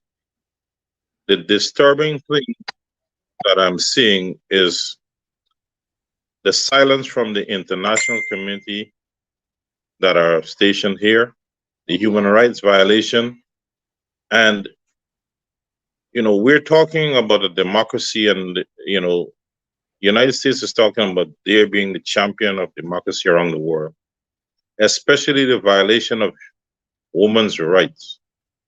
Why should the police, who is supposed to serve and protect, are trying to use their position. Many of them are weaklings to brutalize people, especially females, in an uncalled situation. Even if somebody may have mounted you off, you are supposed to diffuse the situation, not to escalate the situation or violate people's rights. What we're seeing, somebody is going to get really angry when their wife or girlfriend or sister or mother is being disrespected, and you're going to see a lot of fallen thugs of the police force. You can't have this behavior in today's society. And I'm still in shock that the opposition leader, with all of this what is going on, is not beating the airwaves on a daily basis, even if it's 2 times a day. This, what we're seeing now, is something that we cannot afford to let it get to be a norm. Somewhere along the line, we have to draw the line. And many of the opposition people are claiming to be God-fearing people. Well, the good book says an eye for an eye and a tooth for a tooth.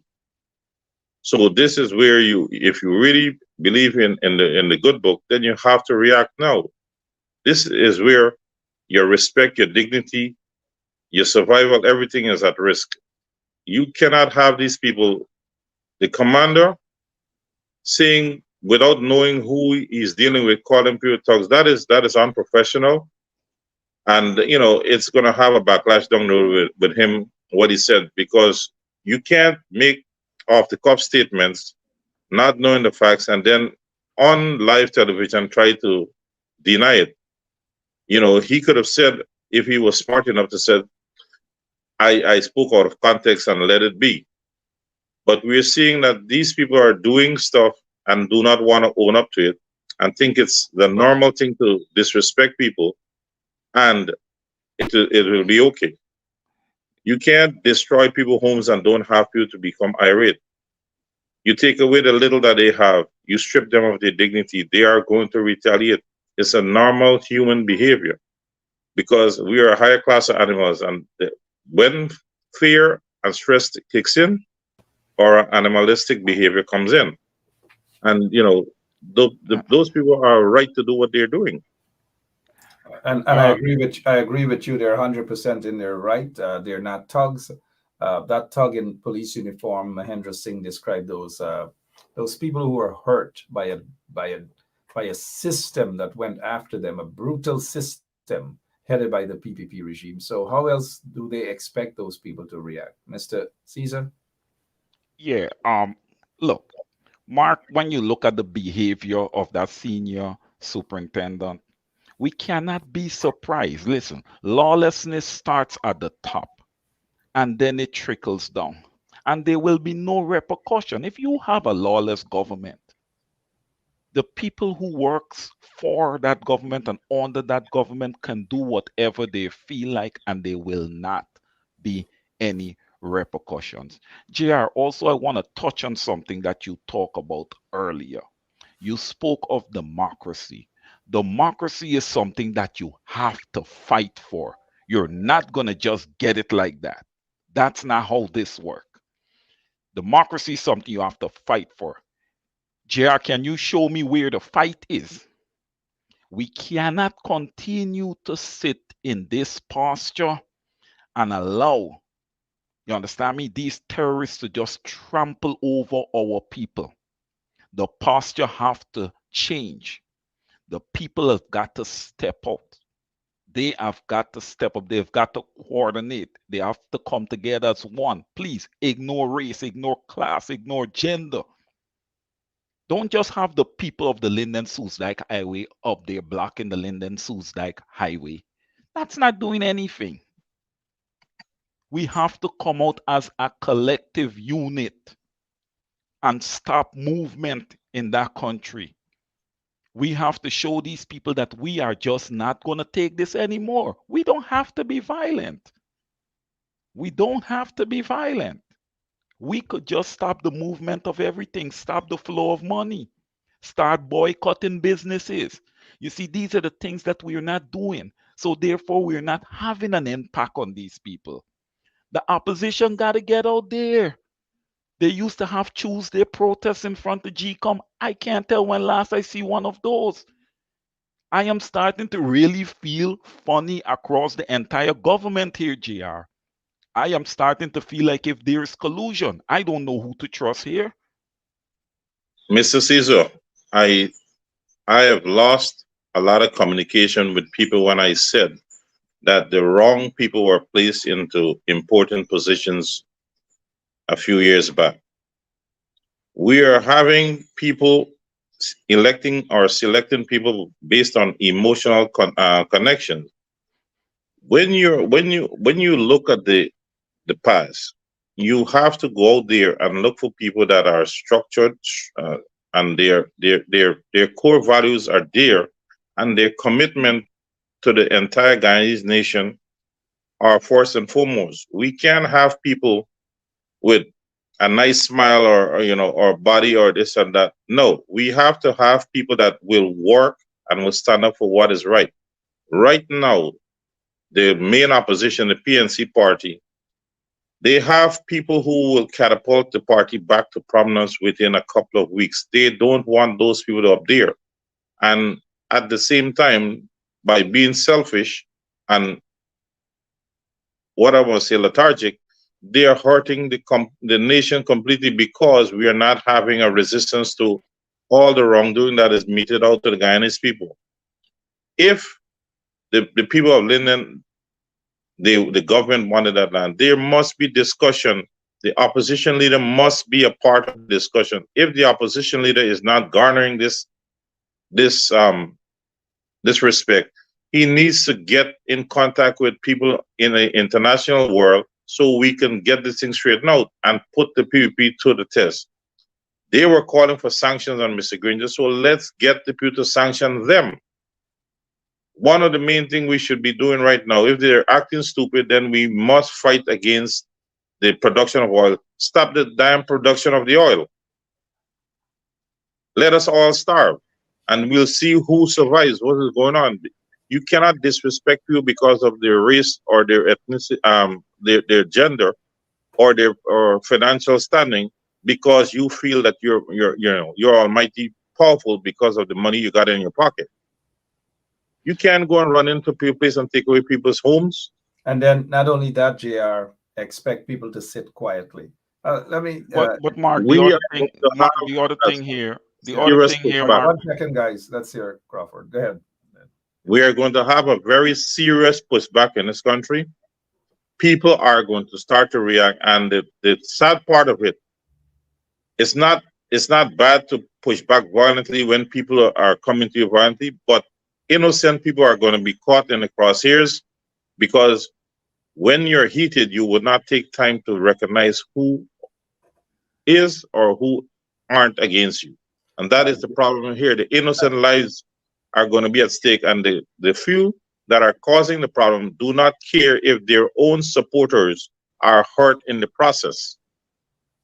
The police force should sit down and restructure their behavior, because don't expect you that. can't be this biased or this brutalizing towards citizens who haven't done anything bad to deserve this treatment. Why is the police force acting as a henchman? They are have there always to protect, not to brutalize. Oh, thank you. That they have always, for the most part, and especially when the PPPC is in power, we saw a different police force under the coalition. And so it is not like the police force can't operate lawfully. But when you have an unlawful government and you have dictators and you have corrupt individuals heading a government, as is the case now, then, hey, let's, we got a press release issued by a press release MP, who is the shadow minister of Home Affairs, because that's all we get these days, a statement, and that's all. No action on the ground. Gita seem to be missing from the ground, which is where people want to see true representatives, and representations. But every time there's an issue, sometimes we got to pull a statement out of these folks. But there is a statement issued by Gita Chandan Edmond, who is the shadow minister of Home Affairs and is also a member of Parliament. And in it, they said that in the absence of a comprehensive and structured housing policy and a plan to end poverty, there will be an attempt by citizens to provide for their families, blah, blah, blah. She hereby calls for an investigation of the incident at Hillfoot. She's calling for an investigation. She called for an investigation in the permanent secretary. There's no investigation, and that's it. What Gita should have done, along with others, they should have been out there in front of the Ministry of Home Affairs protesting. Don't just issue a statement on Facebook, Facebook post, and that's not. Again, my friends who are listening, some of you might get angry, but that is not politics. It's not representing your people. No one took the time out, not Gita, not any one of them, to go out there in front of Robeson Ben's office to protest. Because a lot of people get their friends in places, and so they don't want to offend their friends. We're still waiting to hear something from Annette Ferguson, who happens to be the Shadow Minister of Housing. Coming up at 11 o'clock, we will break from here to head over to Congress Place. They have a press conference coming up. We will carry that press conference live right here. But let's get Mr. Caesar, please. You wanted to say something that JR and I took up some time. Sorry about that, but go ahead. Yeah. Mark, I was watching the program earlier when when someone I think was saying that, they put all the blame at Mr. Granger's feet for what's happening now. And my response to that would be, this thing is so much more bigger than Mr. Granger, man. All right. We know what happened with Mr. Granger, but trust me, this thing is massive. All right. These deals were being cut way before the coalition could have even got into power. All right. So this whole thing with the PPP getting into power, this whole thing was navigated through the grapevines with the international community and everybody. And JR, I know you talk about us reaching out to the international community to impose sanctions on this regime. This is good. That would be very, very difficult. Although the evidence is there for sanctions. Why is it going to be difficult, JR? Because this regime and the international community, they have the perfect deal put together where they're satisfying the financial, not needs, but wants of the larger countries here. Right? Yes, go ahead. When the reason for me saying that we need to reach out, it is perceived to be a democratic world that we're living in.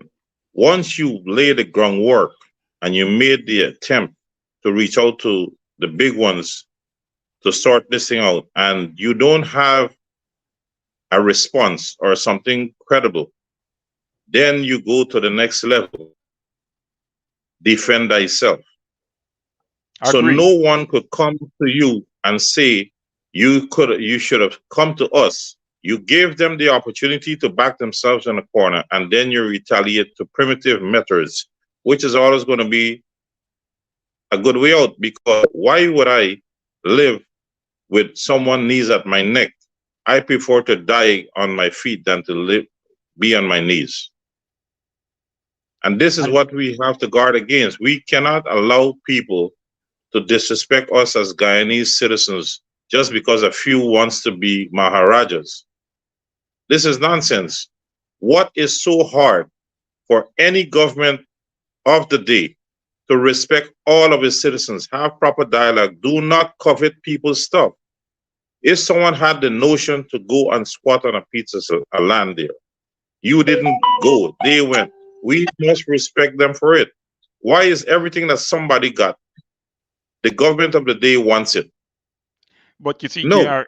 JR, it's not just about wanting it. You understand me? They went and they bulldozed those people. There was no alternative measures put in place for these people. You just totally knocked them out and just put them outside. Wayne, you're getting it wrong. I don't care about alternative measures. If a group of people decide to live at a particular area, why is it that you would want to take that area that that they're in there, go, if you want to make a mall or a shopping center, go cut the damn trees down and make it somewhere and put roads there. They're good at building disposable road. They will make road all year long. Why is it that it is imperative for them, this government, to take and have development plans for existing people's living quarters? You see it in America. If somebody wants to create a new community, they open up the area. They don't go and bulldoze nobody because they have a shack there or older model house. No, people's rights are respected elsewhere in the world. But because we are allowing ourselves to be soup drinkers in this country, that is the end product. And I'll be damned if I lay down and roll over for these people. People must learn that a person sacrificed on a piece of land, there's emotional connection. There may be other things that's connected them to that piece of land. Leave it alone. Why is it everything is this going to be a prime location? You create prime locations by having proper infrastructure in place in that environment. You can create a whole new city in the hinterlands and connect it with a toll road, and you'll make your money back over a few years. Why take away people's property? And you know, JR, and the other thing is Are that we these seeing, people. are we seeing anybody going after Prudhoeville to say that it's the black people land and you're living on it? Let's take it back. And that's a whole different No, issue that the we would have to address at some point with that Pleasance Community Center ground. That's a whole here. The issue here is the total disrespect for someone or anyone who do not subscribe to the PPP's behavior. The PPP party may have had a proper standing many years ago. The selective few who are manhandling the party should not be allowed to do so. We are all living together. We are all interdependent. We must not allow discriminatory behavior to divide us as a people, as a nation. We are losing millions and millions of dollars on the forestry, on the gold, on the diamond, on the manganese, the oil, and yet we're hogging up sugar that is a waste of time. We are having the wrong logic of being Guyanese. We are not.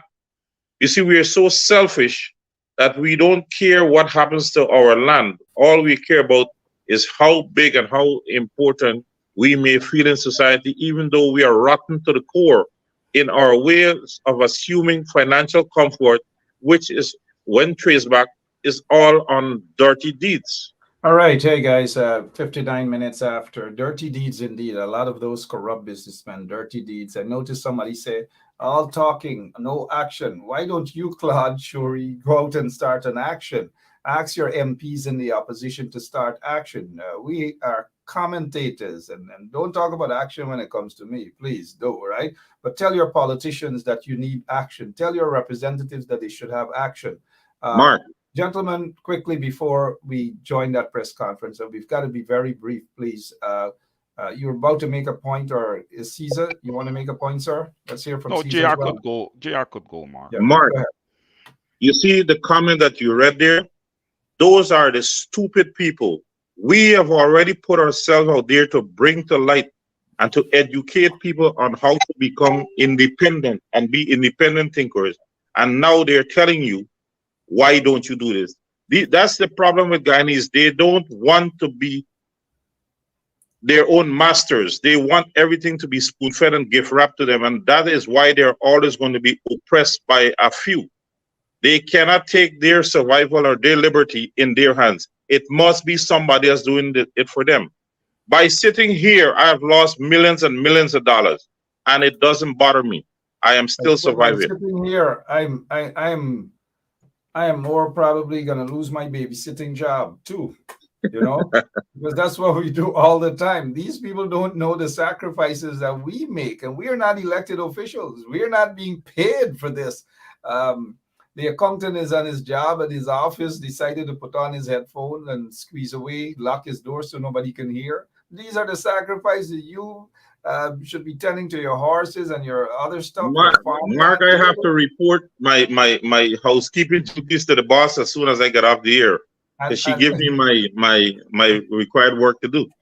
And for me now, I constantly look and see if I'll get a memo that I no longer have a babysitting job or something Babysitting like job, that. Right? right? So these people think it's a joke that we have no time. We don't get duty-free concessions, we don't get benefits from anybody. We don't get a salary at the end of the month. You get like those MPs, they get close to 300,000. I mean, I'm not jealous that they're being paid to represent. We are not being paid. And even when I was on the ground for all those years, don't talk about representation. Don't talk about sacrifices, guys. So don't tell me. Some of you guys got to build the cat. Y'all got to stop sitting and waiting for people to build the cat. I wonder what they're going to be discussing at the PNCR's press conference. We will be joining them shortly, and we'll see what they have to say. I'm sure they have a heck of a lot to say. A lot of things they have to say. That press conference should be on just in about 2 minutes or so. They seem as though they're running late. Mark, I would hope that press conference would have been in the streets. I think that would have been the best place for the press conference to be. Well, those guys are not street fighters, so they're not. We can't continue to be locked up in air conditioned office and rooms to give press conference while people are out there paying the price that this dictatorship is dishing out to them. Don't talk about the opposition. Some people gonna start cussing we here, and then when we wait for a salary at the end of the month because they ain't gonna give me nothing, and we gonna starve because we talk about the opposition. So all we should do is come on this program and just say the opposition are wonderful people. They're great. They love to take photographs. They love to do the hair. They love to put on makeup and run in, take a quick selfie when something is popular. They run and take a quick selfie, but no action, no empowerment, nothing that follows. Selfie, posted on social media, and they're done. They're done with. But let us hope, though. Again, I say that there are some who are working. Don't get me wrong. But let's see what this press conference is all about, what they have to say. I know that they have a lot to say, They should be. They haven't started as yet. JR? Mark, one point to note. Sure. Sorry to interrupt. That's okay. We have elected leaders in the opposition who are citing, for I would presume, monetary reasons to go against people in the same party. Imagine those cats. Just imagine them. What dignity do they have? Why are they elected into those positions? The healing should start from within. The unity should start from within. Too much bad blood. There's some that we have in our camp that are money hungry. Yeah. And you know what I'm talking about. We should have the incident out there on the Linden Soosdike Highway. They should have been a team already out there. Of course, you can't have Aubrey Norton, the leader, all over. But that's why they have MPs. They should have been the shadow minister of housing out there. Geeta Chandan should have been out there as well. Shadow minister of home affairs. The shadow minister of human services should have been out there. The shadow minister of education, they should have been out there. But for them, they feel just doing an excursion, walk through New Amsterdam, walk through somewhere, take some photos, a bunch of them together, and they feel that is sufficient. That fashion show, that display is what you call politics, being there with the people. But they don't know how upset people are when they do that. They just insult the intelligence of people. We're still awaiting the start of that press conference. So, Caesar, you had something else you wanted to say? No, Mark, I just want to touch on what you just said, that Mr. Aubrey Norton cannot be all over the place. I mean, I know, sometimes I have to be, I'm not too critical of him, but sometimes I have to go there a bit. But a building is only as strong as its foundation, and a leader would only be as strong as its support. So these MPs, they really got to step up and get going. They got to become consistent, man. They're just not consistent. Absolutely. And then I noticed Faith Hope is saying that there's a particular MP that love to say their favorite word, think that Facebook is just about selfies and photographs, but this particular MP loves to say Oh, the people cannot sit back and wait on us. Oh, God damn it, the people elected you guys. You guys are living off the sweat of the people. Go out there and work for the people. Not take photographs with them. Work for the people. God damn it. Every time they Mark, want people to go take the front, let them as leaders, or so-called leaders, let them take to the front for once. For Mark, crying out loud. Yes, sir. another very, very disturbing is from party bigs who held very high positions in the previous administration. They are not lending their support when they're seeing the injustice meted out to the supporters that they benefited from so much, and that gets me very, very angry. Most of them And vex, it's man. time Because now they for them can't. to be either they step up or they kick them out the party, Them ain't gonna because step up. you can't They earn can't. so They much feel that politics by is these just when people and not to be representative of them. the party should have, the PNC should have Congress this year, right? Anyways, Well, they need to. remember you're a member. You got your party card. You got your Boss, party card. party position doesn't interest me. Is what we do for the poor people of this country. I Mr. am not Crawford. seeking any Yeah. leadership. Let's get straight to this press conference here, guys. Let's allow the All right. Thank you. Good. We'll get back later on and deal with some other issues. But thank you both. Thank you, Caesar. Thank you. Thank you.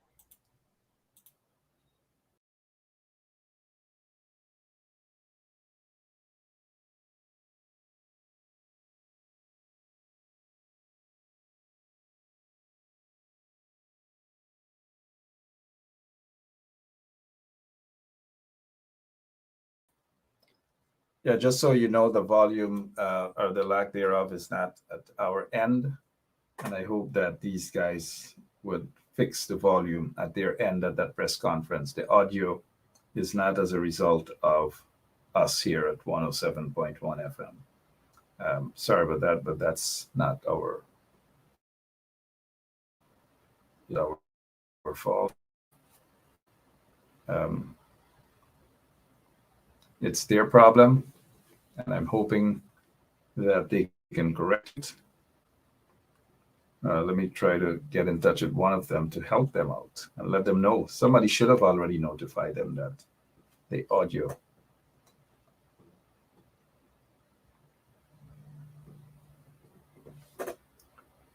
Let them fix their audio.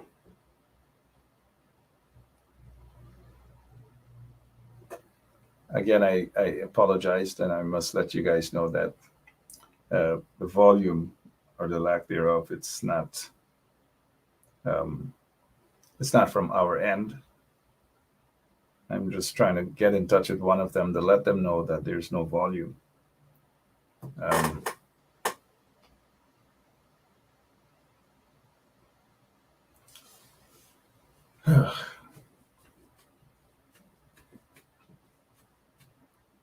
It's a simple something they may have to do, but here we go again.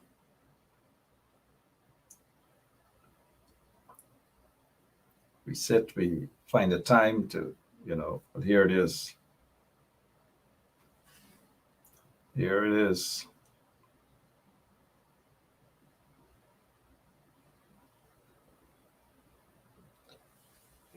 All right, guys, I don't know how much longer this is going to be the case, but this is just a waste of time. Waste of time. You have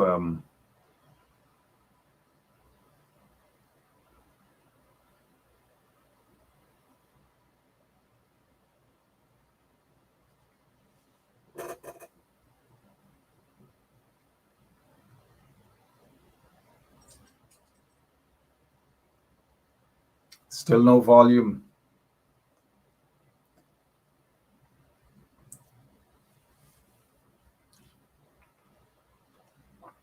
Again, this is the PNCR's press conference. There's no volume. I don't know.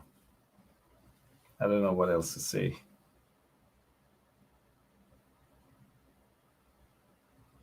maybe somebody can help me. We can find something to say. Trying to have them fix the problem. Are forced to now demand the resignation of those ministers. Equally unfortunate is the fact that a young female student has been charged with 19 counts of murder, even before the conclusion of a thorough investigation into this matter. After a thorough investigation, if it is found that the circumstances surrounding the devastating fire, that the Ministry of Education, the Ministry of Regional Development through the Regional Democratic Council of Region 8, and the Ministry of Marine Affairs failed in their duties to ensure compliance with fire safety regulations, we urge that civil proceedings be initiated against them without delay to bring some sort of restitution to the families of the children and the teachers who were tragically affected. Our children are the future of our nation. They deserve to be safe, especially within the walls of our educational institutions, where they spend a significant portion of their time.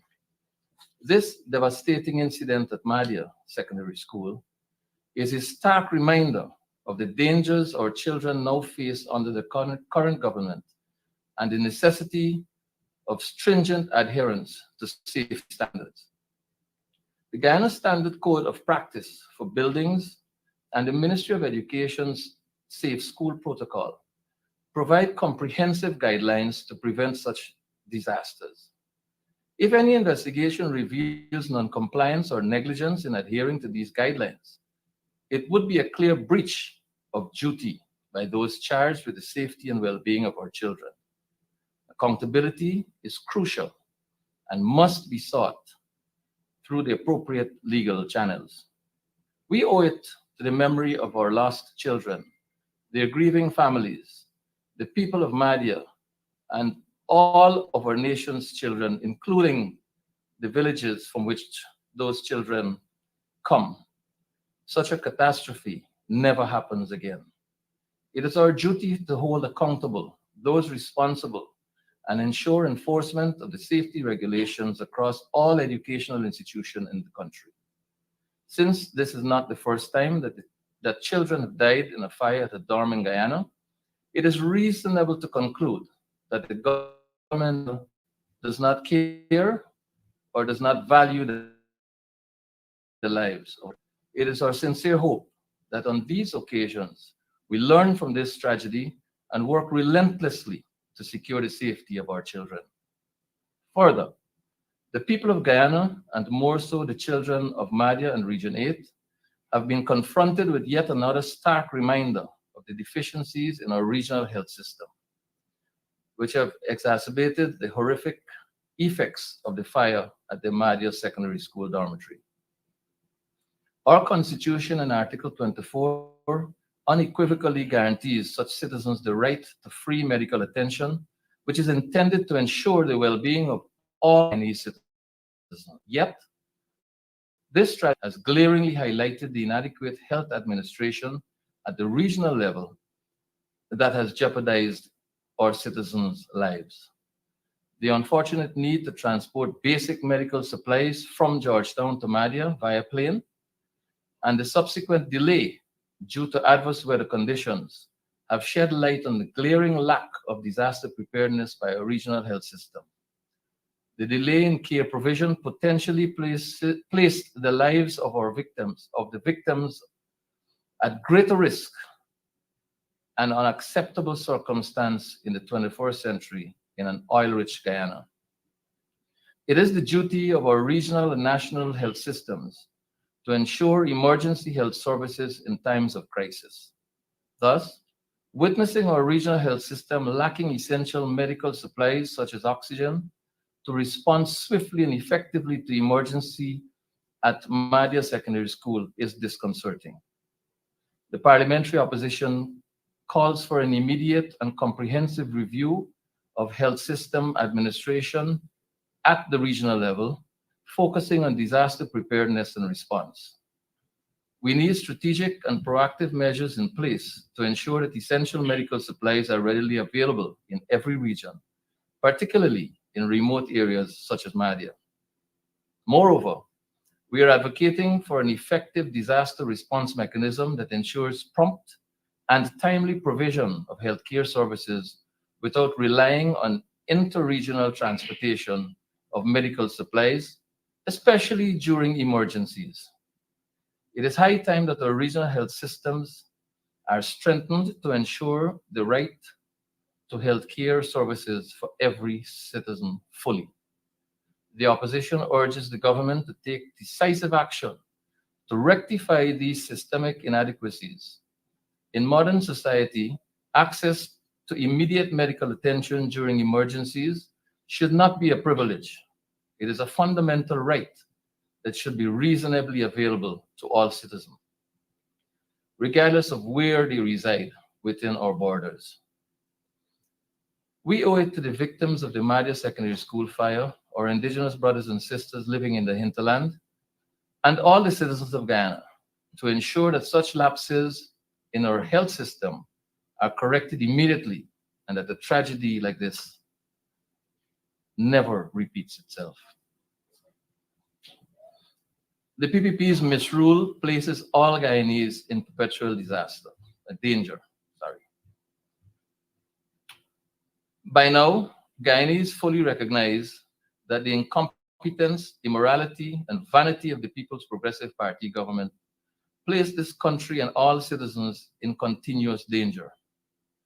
With each passing week, all aspects of our safety, livelihood, and existence are becoming more threatened, more fragile, and less guaranteed. Just in the last month alone, the nation stood in disbelief as the PPP government tried to dismantle the safeguards that protect the country from bearing any financial burden for any major oil spill. This act of national betrayal by Bharat Jagdeo still hangs over the head of the nation. We also learned of the prison escape of Royden Williams, who has been convicted for murder. The circumstances of his escape attest to the incompetence of the way up to the Minister of Home Affairs and ultimately to the President. Now the country is grappling with the tragic consequences of the dormitory fire at Madia. These incidents are not due to pure bad luck or coincidence. They are the result of a government that has little incentive, interest, and ability in crafting good public policy and effectively managing public institutions. This is a government that feels no compulsion and no urgency in addressing dire problems that citizens face, such as poverty, food and nutrition inadequacy, high cost of living, high mortality rate, preventable illnesses and death, the family despair and desperation.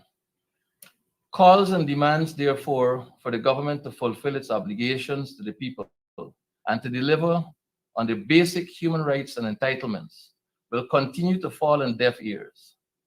Calls for individual ministers to be fired for incompetence will not solve the problem, though it is necessary, because the problem is embedded in this and is embedded in and systemic to the PPP in its entirety.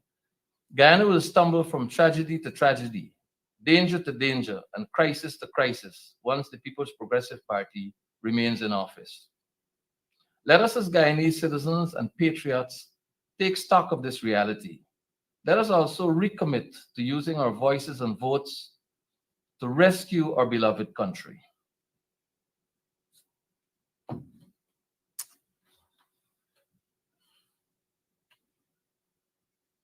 At this time, we'll have the other half of the statement being read by Mr. Elson Lowe.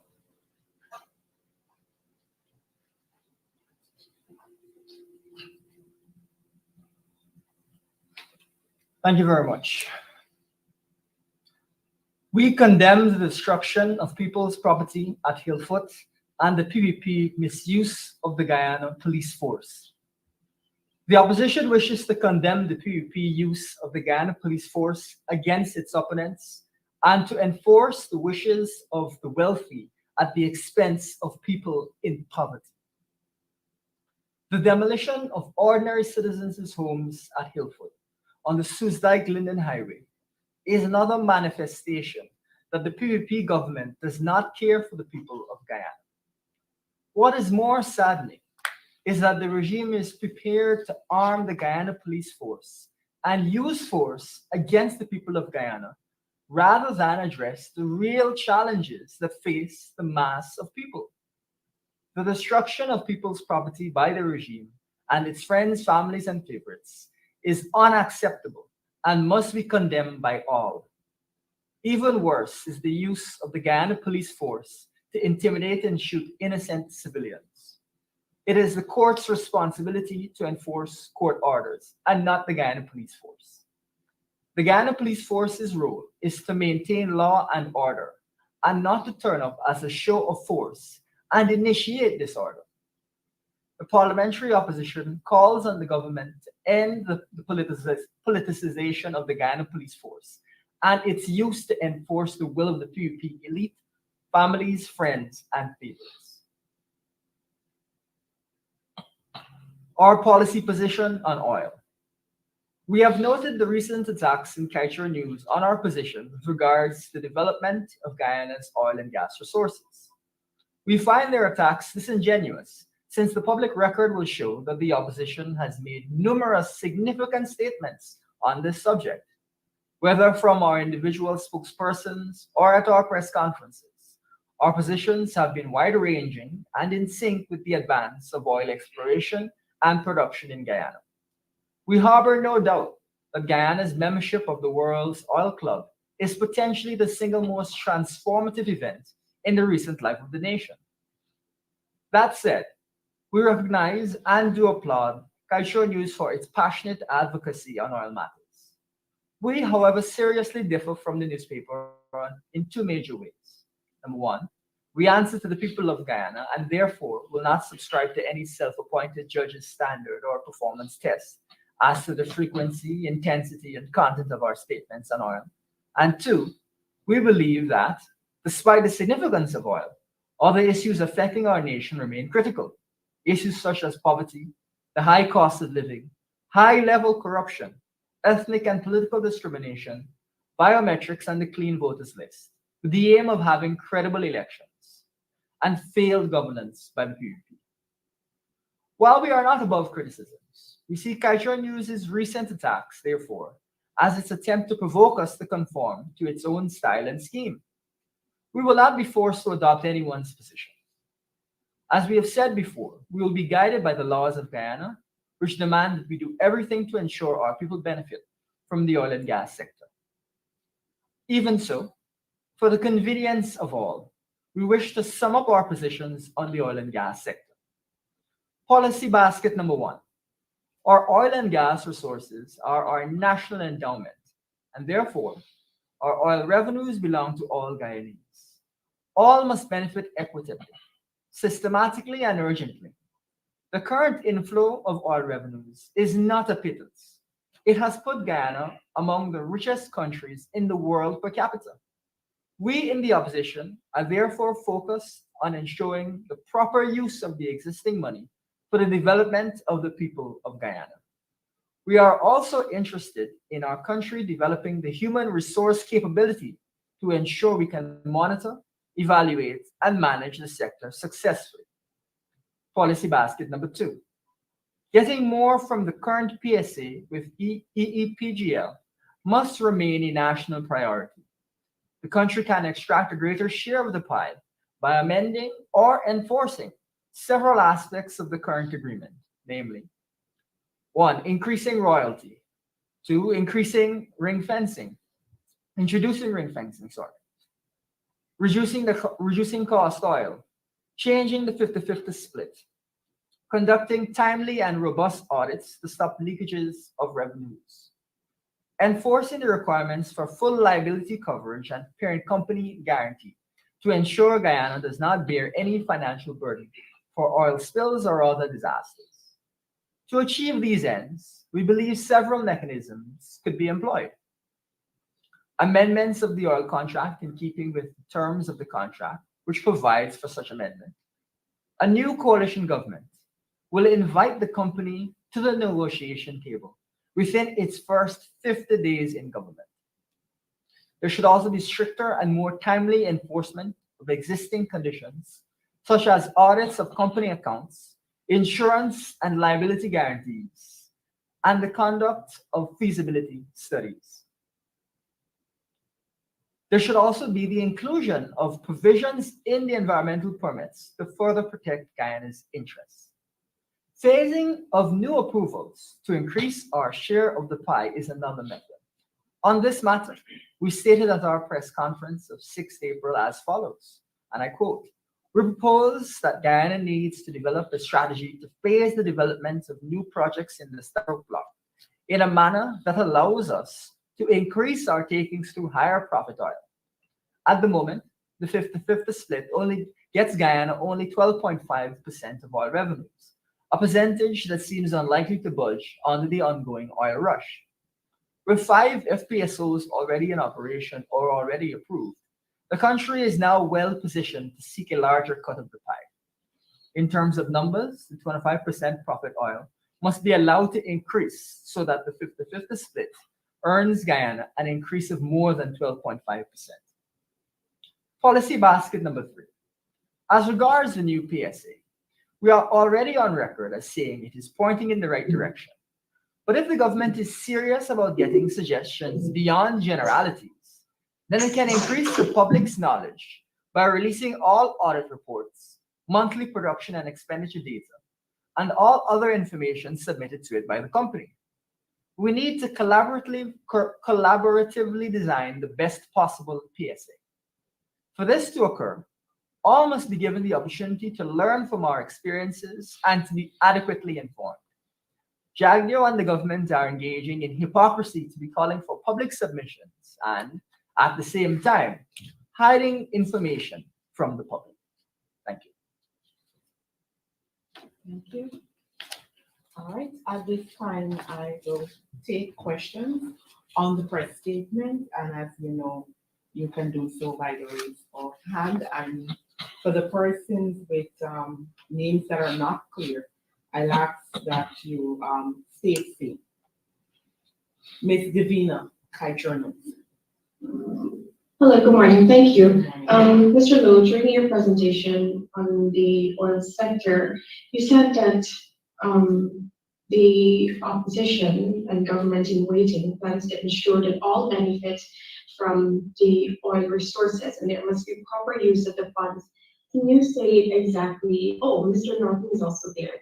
Can you explain to us what exactly is your plan to ensure that all Guyanese truly benefit from the oil resources? And presently, do you think that is happening at the moment? Because we know government is engaged in a massive infrastructural strategy, and they claim that this is benefiting all of Guyana. So is this part of your plans as well?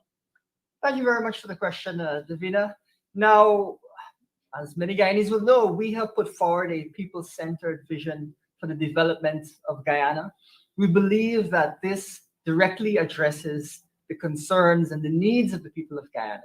But in particular, we've talked about a structured approach to dealing with poverty and inequality. We've talked about a structured approach to direct cash transfers. We've talked about a structured approach to infrastructure and to education, because we believe that we need to deliberately ensure that Guyanese are able to benefit equitably. As a result, we put forward many policies that target the lower income Guyanese, policies that target education, and to that end, we believe that unless deliberate effort is taken to address these issues, many Guyanese will not benefit.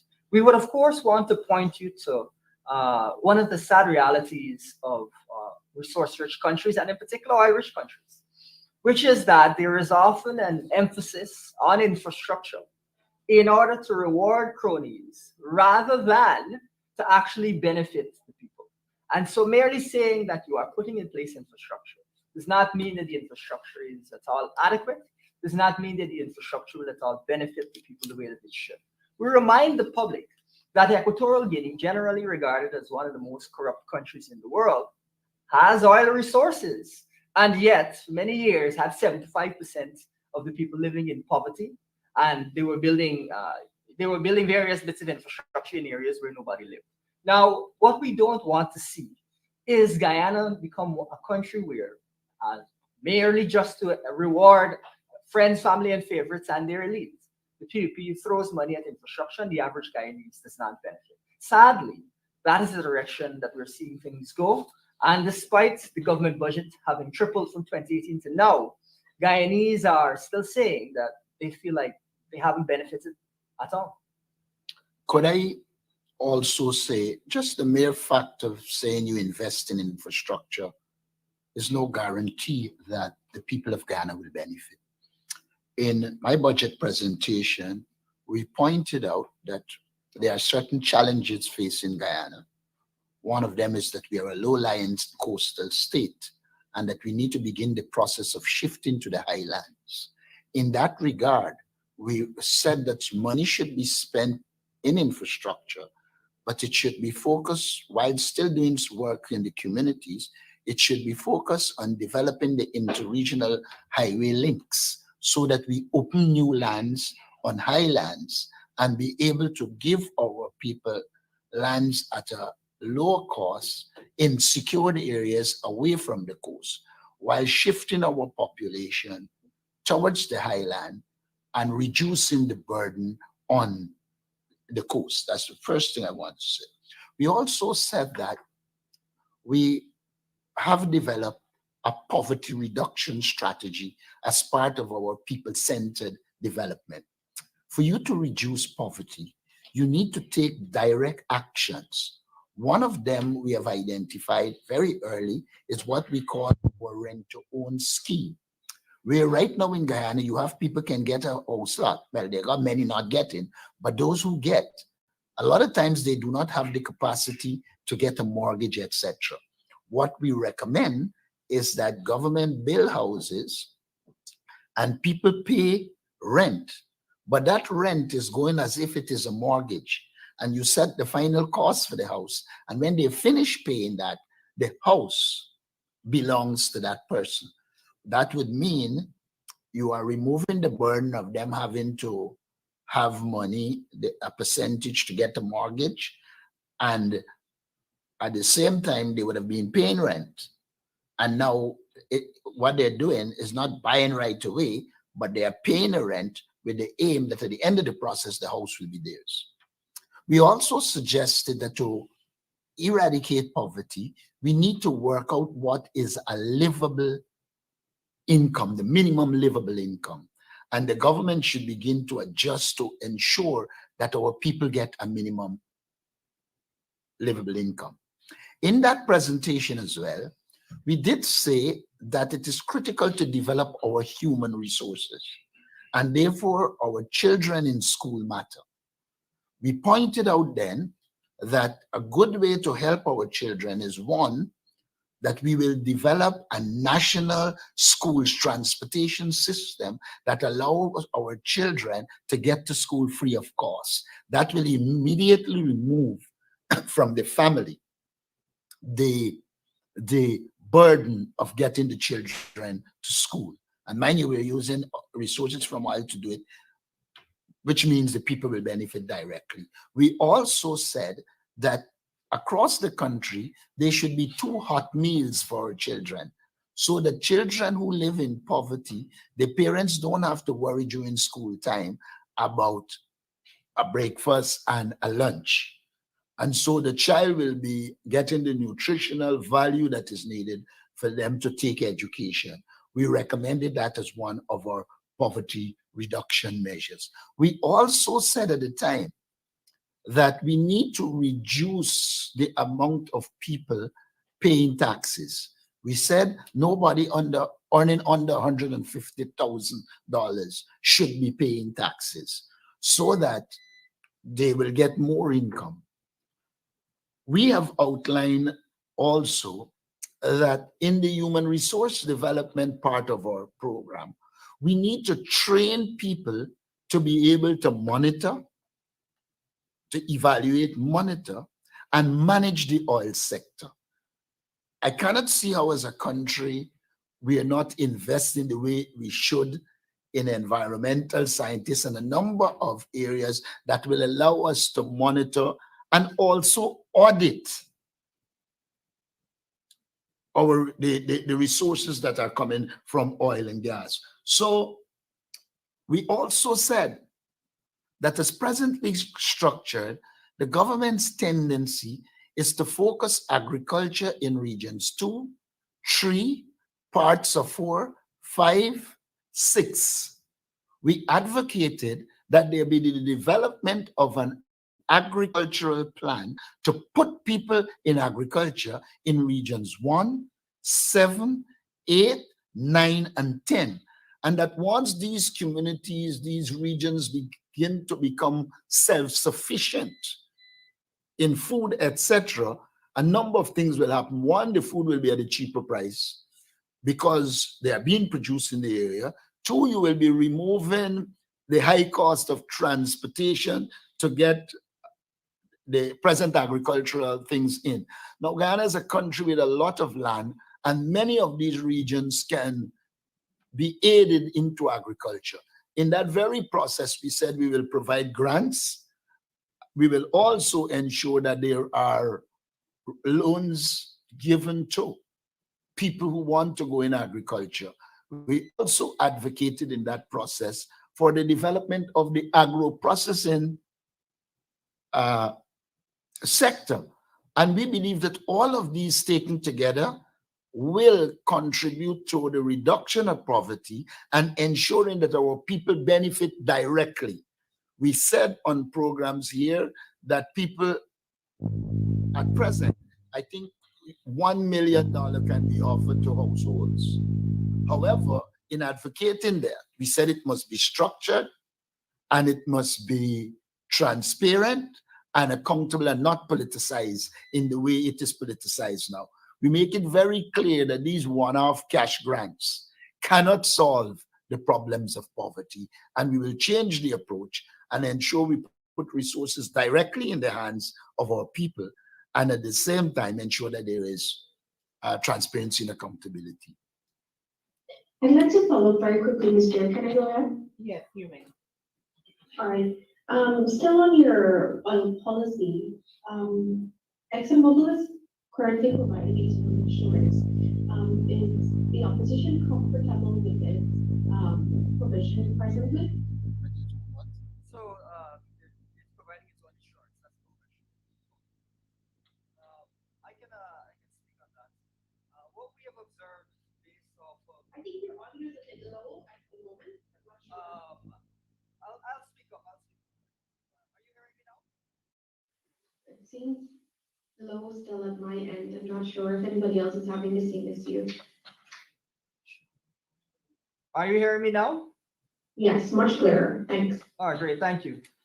So essentially, when it comes to what little insurance there is for oil spills offshore Guyana, offshore and onshore, there's a couple of key points that we want to make clear to the first being that one of the elements of the judgment that has been put out regarding the existing insurance provisions is that those provisions do not meet the stipulations. Your audio again is gone or is going or it's very, very low.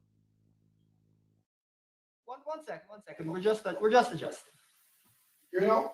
Can you hear me now? Yes. Great, thank you.